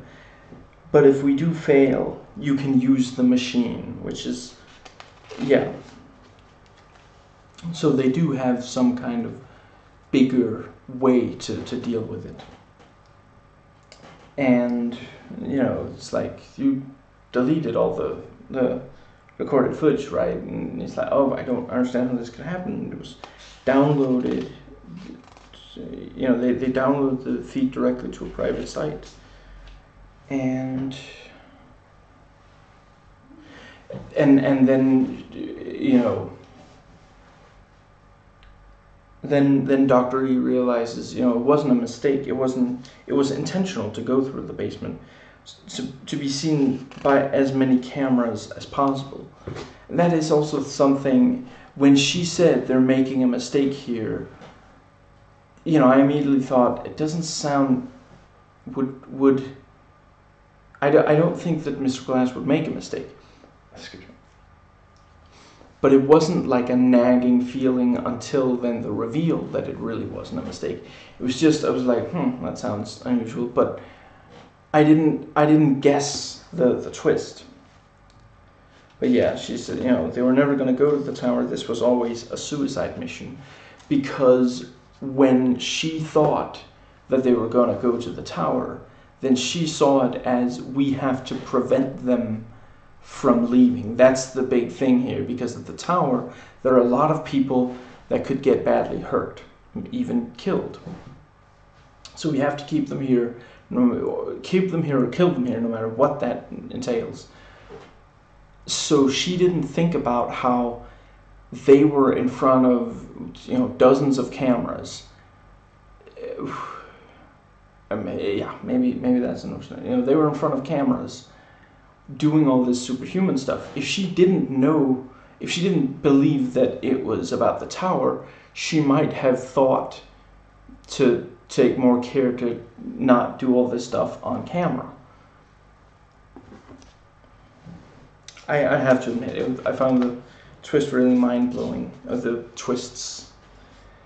And we see that Casey, Elijah's mother, and Joseph all work together to, they uploaded the footage, and now everyone is realizing that superhumans exist, which means that the ending to the trilogy is that everyone now knows about superhumans, which is a logical ending to all three films, but maybe also kind of obvious. That something that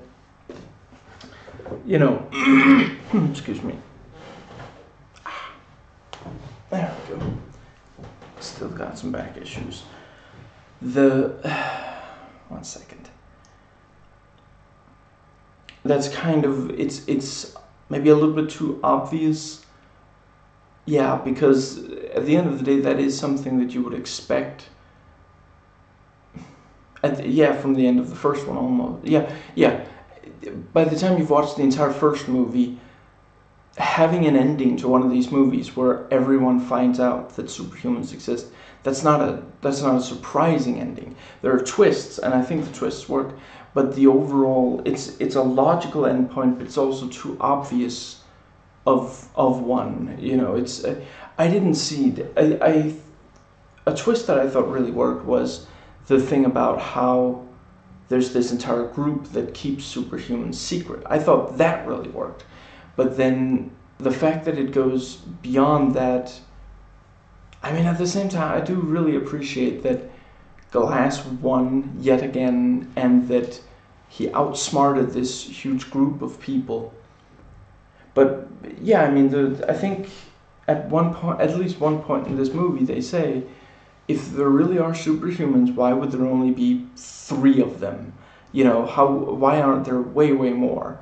And by the end of the movie, it's because of the group that Dr. E works for. They're going around all over the world, and have been for 10,000 years, and do what they can to minimize the, that means that's how they keep people from realizing superhumans exist. Which I guess, if they've been around for 10,000 years, does that mean that the fact that Jesus was like one that they didn't quite get to quickly enough? Like, they realized, oh crap, here's this guy who can do superhuman things, and he's going to really inspire people, we got to get rid of him. And they did, but not quickly enough. That would certainly explain why they're so motivated today, if they've been kicking themselves over, 2,000 years of, people worshipping a superhuman. Yeah, that actually, that was a really, really cool idea. And that's something that you'd find in comic books, a group of people who like it's this cabal of people who try to hide the truth from everyone. And yeah, I thought that really worked. But let's see. Yeah, and the thing with, oh, Kevin's dad was on the train and that David survived in Unbreakable. People have been saying that since Split, so for 2 years. If you're gonna go with something that's, I'm sorry, that obvious, you really gotta, you should put it at the start of the movie. You can't try to like build to a big twist of something that people, it's a fairly obvious thing. I mean, literally, one of the only things we know about Kevin's father, when you watch Split, one of the only things you're told about Kevin's father is that he died, is that he left on a train. And by the end of Split, you know that it's in the same cinematic universe as Unbreakable. So it's a completely obvious, next step to think, oh, so maybe that was the train that he left on. That's why he never came back. If you're gonna do a twist like that, or maybe, like let's say that this was the first movie to reveal that both of those movies took place in the same cinematic universe, then it would be a bigger surprise. But you can't expect to keep something like that out of, people are going to guess something like that today with all these, all the speculation online, But yeah, in the last written note here I have, the last handwritten note, because that's how I show I care, is that the trailers and the core concept, I knew I was going to get 2 villains taking on 1 hero.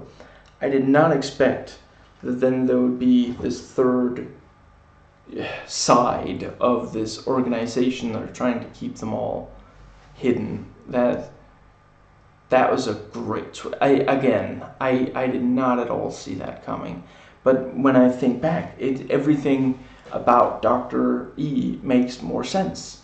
That's how she knew so much about all the, if she's just a psychiatrist, it's less likely that, and that's how they were able to design the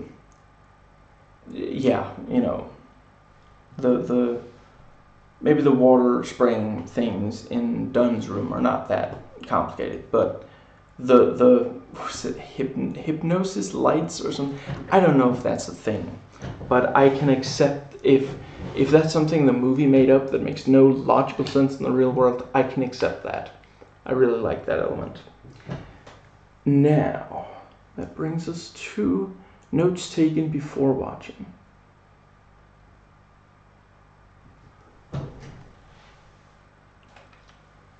Okay.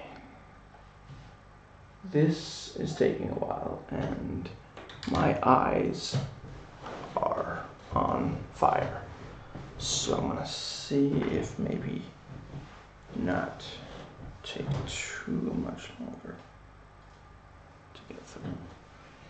Now, I was wondering if Audrey and Joseph were going to be in this, and if Audrey and David were still going to be together, if he is with anyone. And I'm just going to put, a bunch of this stuff is not actually something that this is stuff that I've already gone into, but yeah, and Joseph would be around 30, the actor's 31. Does he have kids? Does he have kids or a wife? What impact has David either doing or not doing the vigilante thing had on them? Now, I rewatched most of Gladiator over the last few days to compare the performance of the kid. And I gotta say, it's fortunate that he's still acting and didn't retire as a child actor, or he might not have returned for this. Was the original actress who played Newt, was she gonna be in the Alien movie that the District 9 director was gonna do, where he brought back Sigourney Weaver and Michael Biehn? Was she also gonna be? No, because she hasn't acted in, I think, anything else at all. But I guess that would be, I mean, if she doesn't mind, she sounded perfectly happy with the, she helped, she appeared on the commentary track for the Aliens, for the special edition DVD, I believe it is.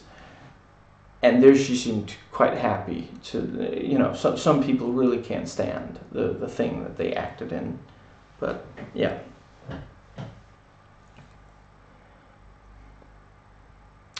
And this was the first time I saw M. Night on a big budget, having only watched Unbreakable, Split, and Signs, and also the first time on the silver screen, since I watched Split 2 weeks ago on DVD for the first time, not the last time. I was going to watch it again, but you can only borrow DVDs from the library for so long, and other people also wanted to watch it. So they reserved it, and I,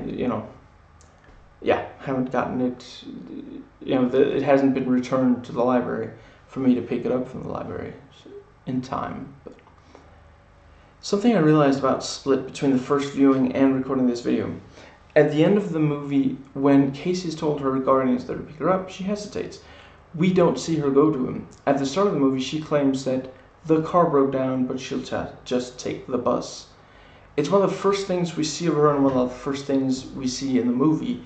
Same as her guardian being ready for her being one of the last things in the movie, and the last thing we see of her. We don't see exactly how much it takes to convince Casey to get in the car with the others. It's possible that it took a while, and maybe she just resigned, figuring they would eventually get her in the car. I'm thinking the car didn't break down. She may have pretended to call her Uncle John, but she either called no one or called someone else. She might take the bus, but she might take it in the opposite direction of Uncle John's place. It's like what she says about getting in trouble at school intentionally so that she can be away from other people. Now, and we see some of McAvoy's personalities in this that we didn't in Split, and I really appreciate it. And this is also, since we already know that one of the big things is that he has all these personalities, in this one we get to see a lot of them in a very short space of time, where, in Split, they built gradually to the realization of, at least of how many there really were, and how different they were. Now, I was wondering if this was going to explain what the cause is for David being immune to any damage other than water, and the cause for the beast having supernatural abilities. And there, unless I missed it or something, neither were explained. Now, in both Unbreakable and Split, for some characters, if something happens to them, seems like it should break them, for David physically, for the other three mentally. It instead unlocks their potential, although not necessarily immediately, but it is critical in unlocking their potential. David's body doesn't break in the car crash or train crash. Instead, it turns out that his body is unbreakable other than to water. Elijah applies his immense intelligence to cause the terrorist attacks. Obviously, this is not a good thing, but he is the villain. Him unlocking his potential leads to evil deeds. If it had broken him mentally as it broke him physically, he would probably have remained in hospital beds for the rest of his life, unable to take care of himself. Again, obviously it's a bad thing, but like his mother urged him to, he kept interacting with the rest of the world rather than hiding away. He didn't slip and fall and cause terrorism. And I agree that one reading of being broken mentally is doing evil deeds, but ultimately he is fully aware of what he's doing. He even refers to it as sacrifices. He knows he's killing people. He broke morally, but not mentally. Casey developed defense mechanisms against being attacked physically, being kept against her will. Excuse me. And in this movie, I don't know if you want to call it, she's developed other abilities that, It could be argued that Kevin breaks mentally, but look at the first alter he created, Dennis, a very capable individual. Again, broken morally, non-mentally. And ultimately, the thing that should have broken him actually leads to the beast, who was superhuman. And I was wondering if this movie was going to further explore that, and if there was going to be an explanation for it. And yeah, not really. And from what I understand, from what I know, M. Night Shyamalan movies don't necessarily really explain the big mystery, but poses it. There are exceptions to this, but Unbreakable and Split certainly don't explain. First, I do want to say that I love both characters and couldn't wait to see more of them. But I'm not gonna lie, more interested in the character of Casey than the character of Kevin. I found her incredibly compelling, and if they make a movie that is entirely about her, I will definitely watch it. But yeah, and I really, it's really interesting to see her in such a different situation here. So 2 years, and she's a very different person. And again, I do think that it remains credible, because a lot can happen in 2 years. But her uncle's in prison and she's living with a foster family.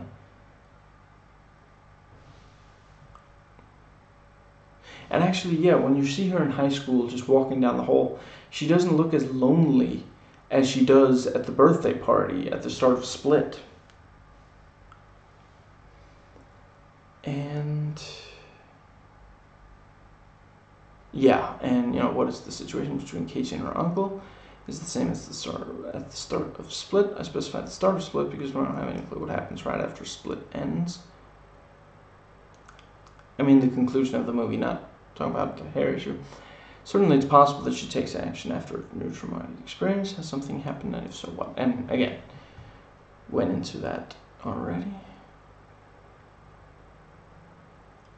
I am still maybe a little bit wondering, why is Elijah still in a wheelchair? In Unbreakable, we're told that he won't have to be in a wheelchair for all that long after his legs start to recover. Has he had more breaks in the last 15 years between the two movies, or is it because Samuel Jackson is getting on in years? I mean, he's imperfectly capable of running at least a short distance in Infinity War. The man is 70 years old. It would be a perfectly understandable age to slow down. And I don't...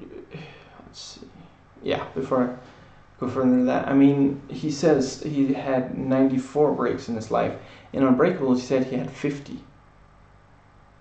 Or was that the one...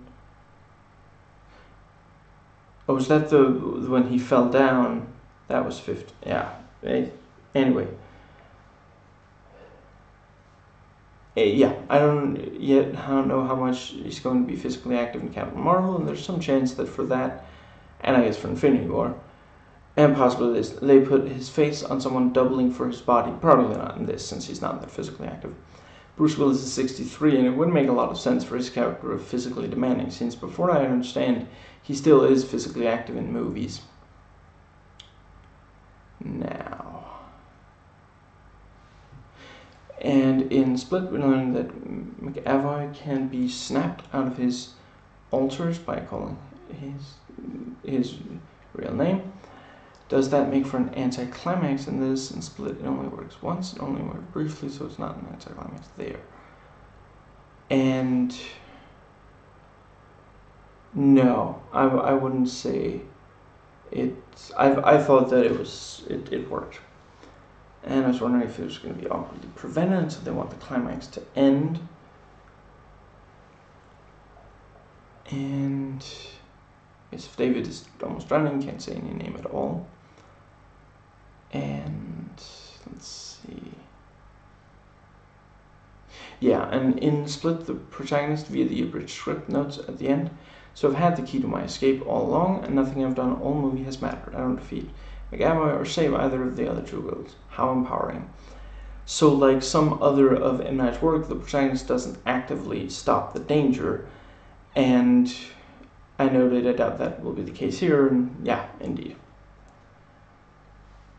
And I feel like this manages to balance David, Kevin, and Elijah fairly well.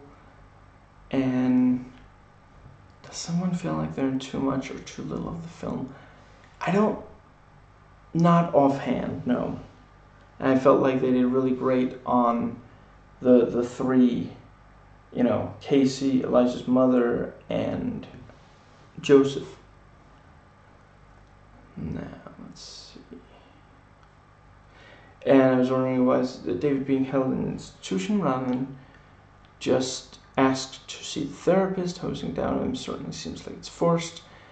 But then I noted, yeah, if he's been doing the vigilante thing since Unbreakable, or maybe started again recently, because that is against the law, even if you mean well. Right, and the trailers make it seem like at the start of the film, Glass has been stuck in the psychiatric institution since the units are Unbreakable. He's basically given up, but David Dunn and James and Kevin are put in the same institution, and he A, wants to convince the psychiatrist that they really are superhuman, B, wants to unleash the beast, and of course confirm that he is real, since that goes with his obsession with unearthing heroes and villains, and C, convince Beast to release both of them and taunt David that they will kill a lot of people and he can't stop them. And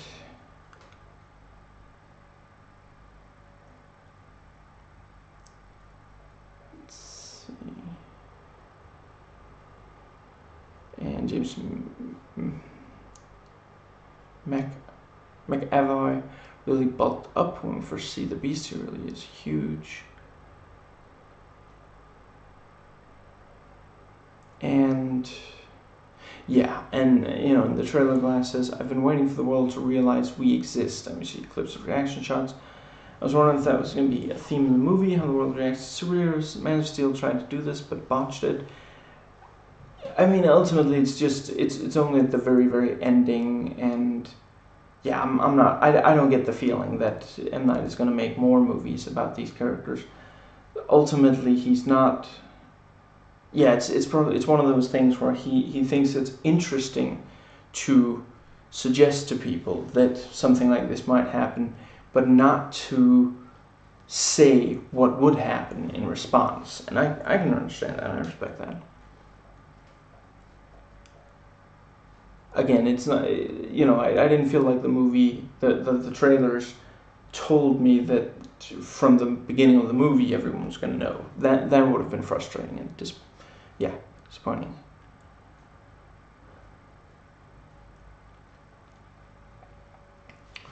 And, you know, you hear Dr. E say, "I've developed an effective treatment for this disorder." And we see, you know, David being hosed down. Exposure therapy to try to convince him that water is not his kryptonite. Although, in the movie, ultimately, it's not really presented as if it's supposed to convince him. Just, you know, it's just, if you try to escape from here, the hoses will spray water on you. And they've developed a system of powerful lights that can switch between Kevin's different personalities. Take the light. Glass goes in there and figures out. Yeah, and in the trailer, it looks like he does some experimentation on the lights and figures out how to release the beast. But instead, it's that he talks to the altars. Let's see. I have to get out of here before he gets out. They are contained, and a siren goes off disproving. I really love that in trailers and movies. I forgive them for that not being how it goes in the movie. It's awesome in the trailer, and I love the way it is in the movie as well. They always underestimate the mastermind. And Elijah smiles, and the next part of the trailer makes it seem as though Glass sends David after Kevin, which isn't quite how. And Kevin lifts a police car while the two cops are inside. And David frees Kevin's hostages, and Kevin charges at him. "What have you done, Elijah?" And when I watched the trailer, I wasn't sure if that was his mother or the psychiatrist, but in the movie, certainly it is Dr. E.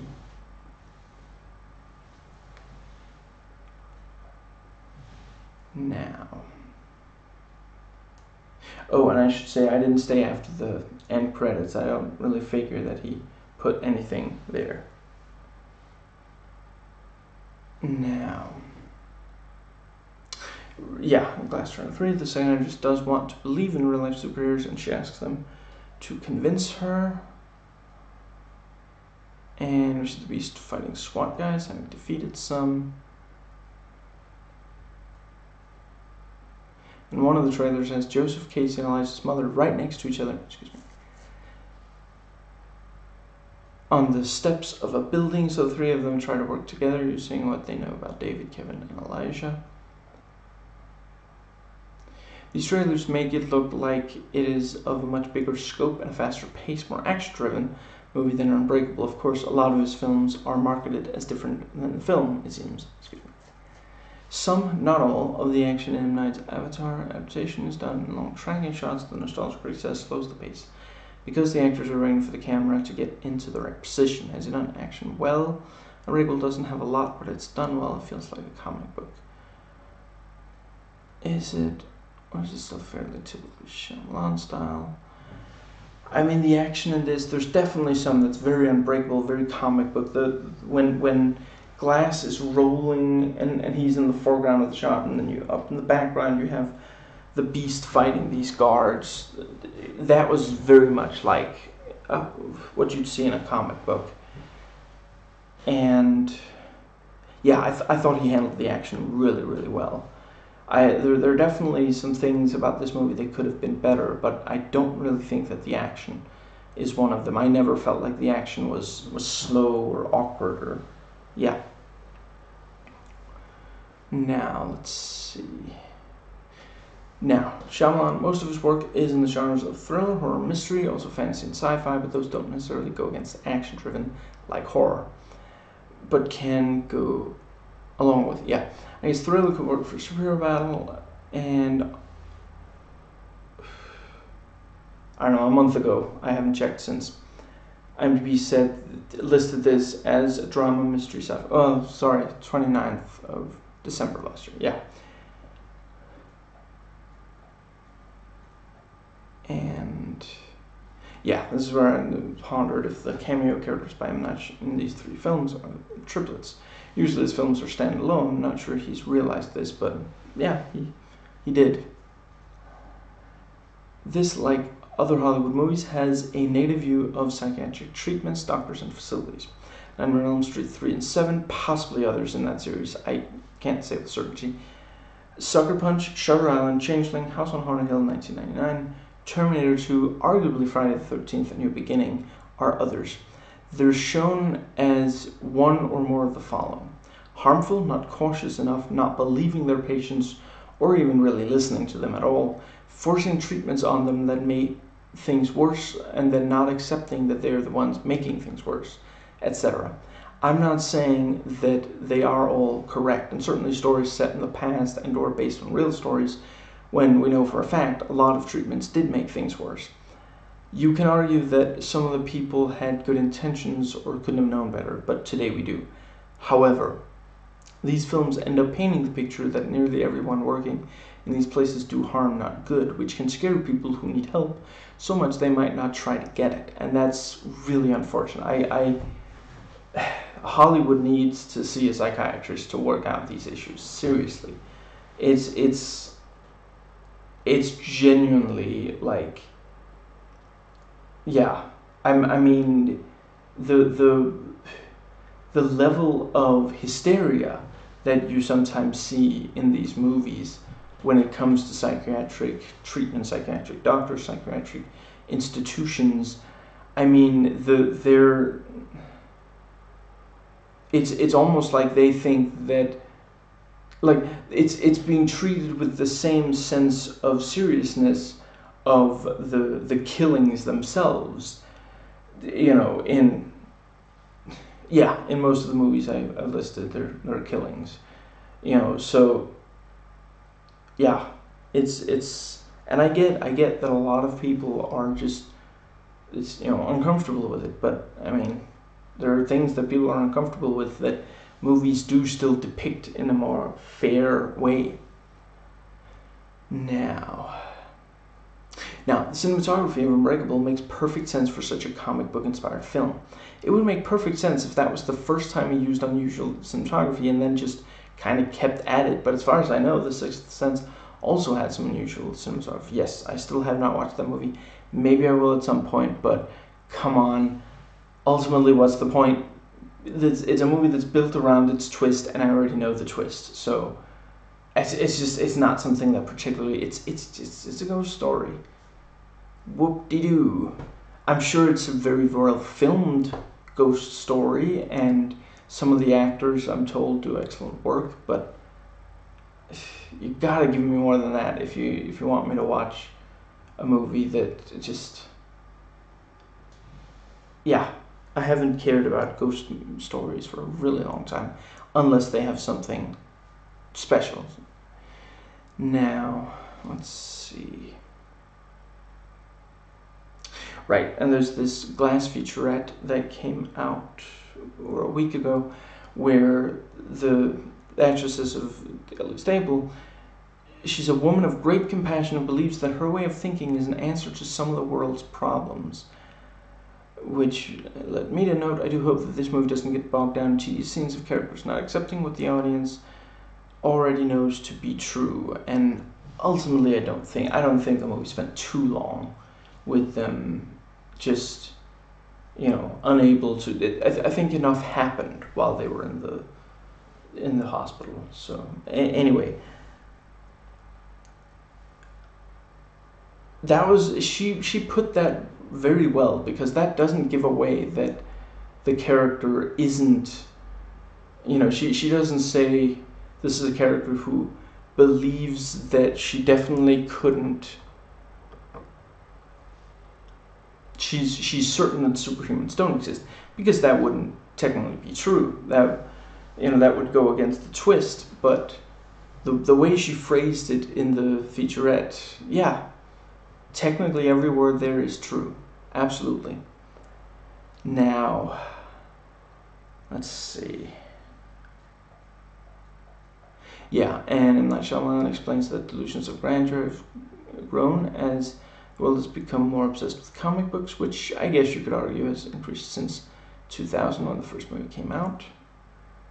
And M. Night Shyamalan was very recently on Colbert. When he whines about opening up about meeting James McAvoy, he sounds as though his ego is just as frail as in Nostalgia Critic's Lady in the Water review. So that's, yeah, I haven't heard a lot of interviews of him. He's like I said, he's compelling on DVD when he's talking about the deleted scenes. Yeah. When he's not being challenged, he doesn't. He sounds very, very confident and very, yeah. Now, let's see. Yeah, I was wondering, in Unbreakable, the one person David kills, he strangles from behind. And I was wondering if in this he was going to keep to not brutal but lethal means here, and would save lives to. It would save lives to kill Beast, but yeah, ultimately, yeah, he goes fairly straight for the, yeah. And I mean, I already said the fighting. I think. Yeah, to briefly add about the fighting. I'm sorry, I need to sleep. There's not too much more that I really badly need to get into. I think that the choreography for fighting was pretty good. I wouldn't have minded for there to be a little more fighting, maybe a little more, yeah.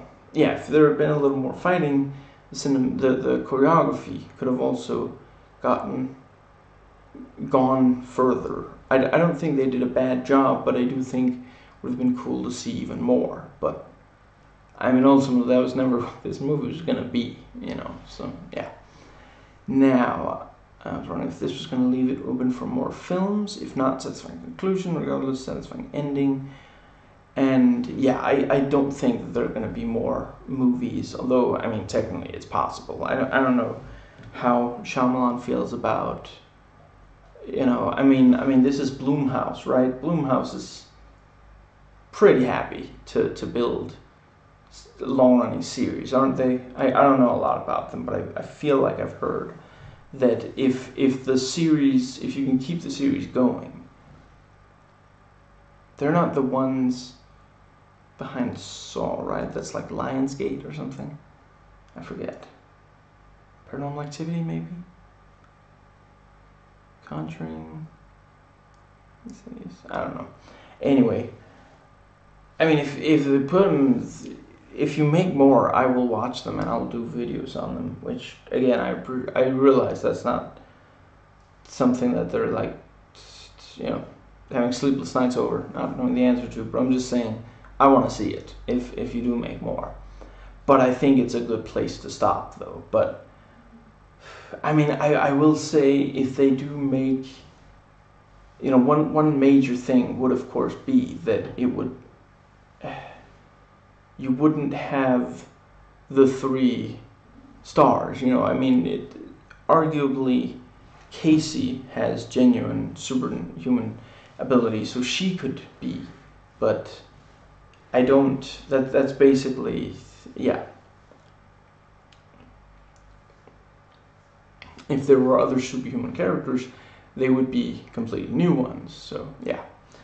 And I was wondering if it was going to be a good twist. I already mentioned it's an amazing twist. Okay, now I'm gonna try. Actually, now that I mean, there really isn't anything else that I absolutely have to. Yeah, I think I'm just briefly gonna note that when I checked earlier today, the tomato meter was at 36%, average rating 5.1 out of 10, 170 reviews counted, and only 61 of them fresh, with a consensus of glass displays, a few glimmers, M. Night Shyamalan at his twisty world-building best, but ultimately disappoints as a conclusion to the writer director's long-gestating trilogy. Audience score was 79% liked it, average rating of 3.9 out of 5, and user ratings 2,235. And before, back when it was just how many want to see it was like 96% want to see. But I understand people who didn't like it, but I really don't.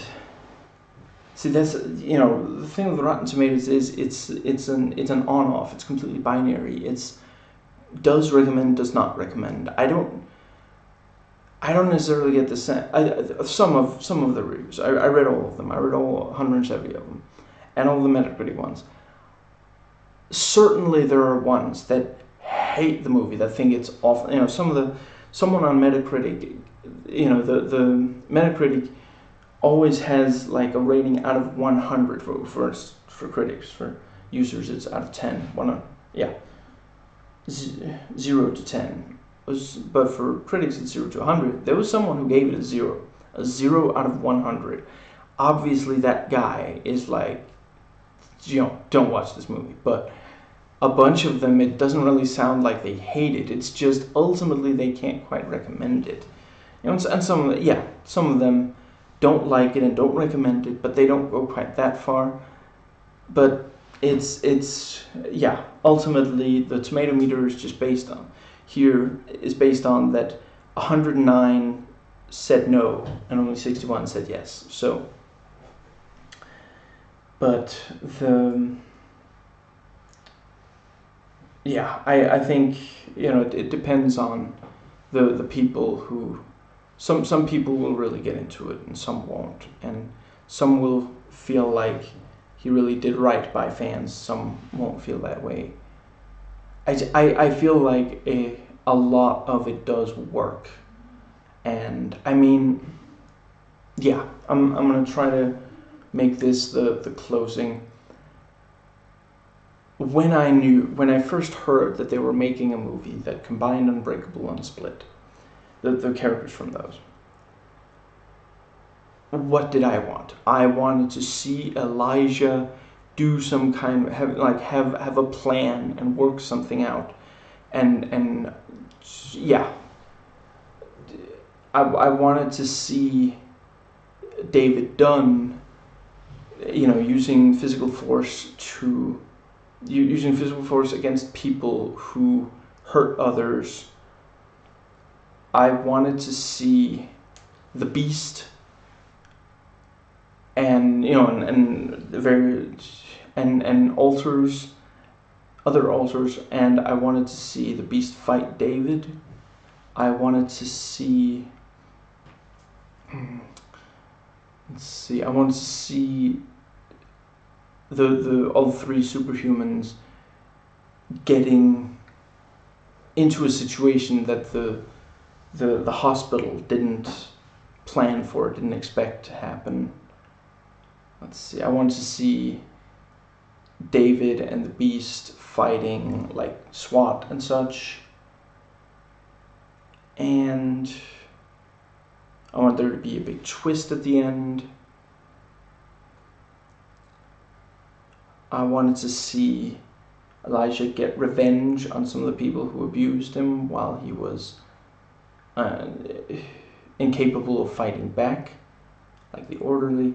Yeah, I mean, all of these things I got. I suppose some of those things, it's like, it could have been better, but they're there. That it delivers. I mean, it's better than most of the DCU, which isn't saying much. But no, it's good. It's not amazing, but it's one of those things where, ultimately, some of it is also just budgetary, but ultimately M. Night, he's one of the many writer-directors who, it would be so good if they could get like just one more person to help them write, because they have at least sometimes really good ideas, but they do end up writing things in their scripts that just don't completely work. I would say this of James Cameron. And sometimes Christopher Nolan, although I think it's and definitely the Wachowskis. Various of the, but yeah, it delivered what I wanted, and I think I've said what I had to say about it. So I hope you enjoyed watching, as I enjoyed watching and recording, and I will catch you next time.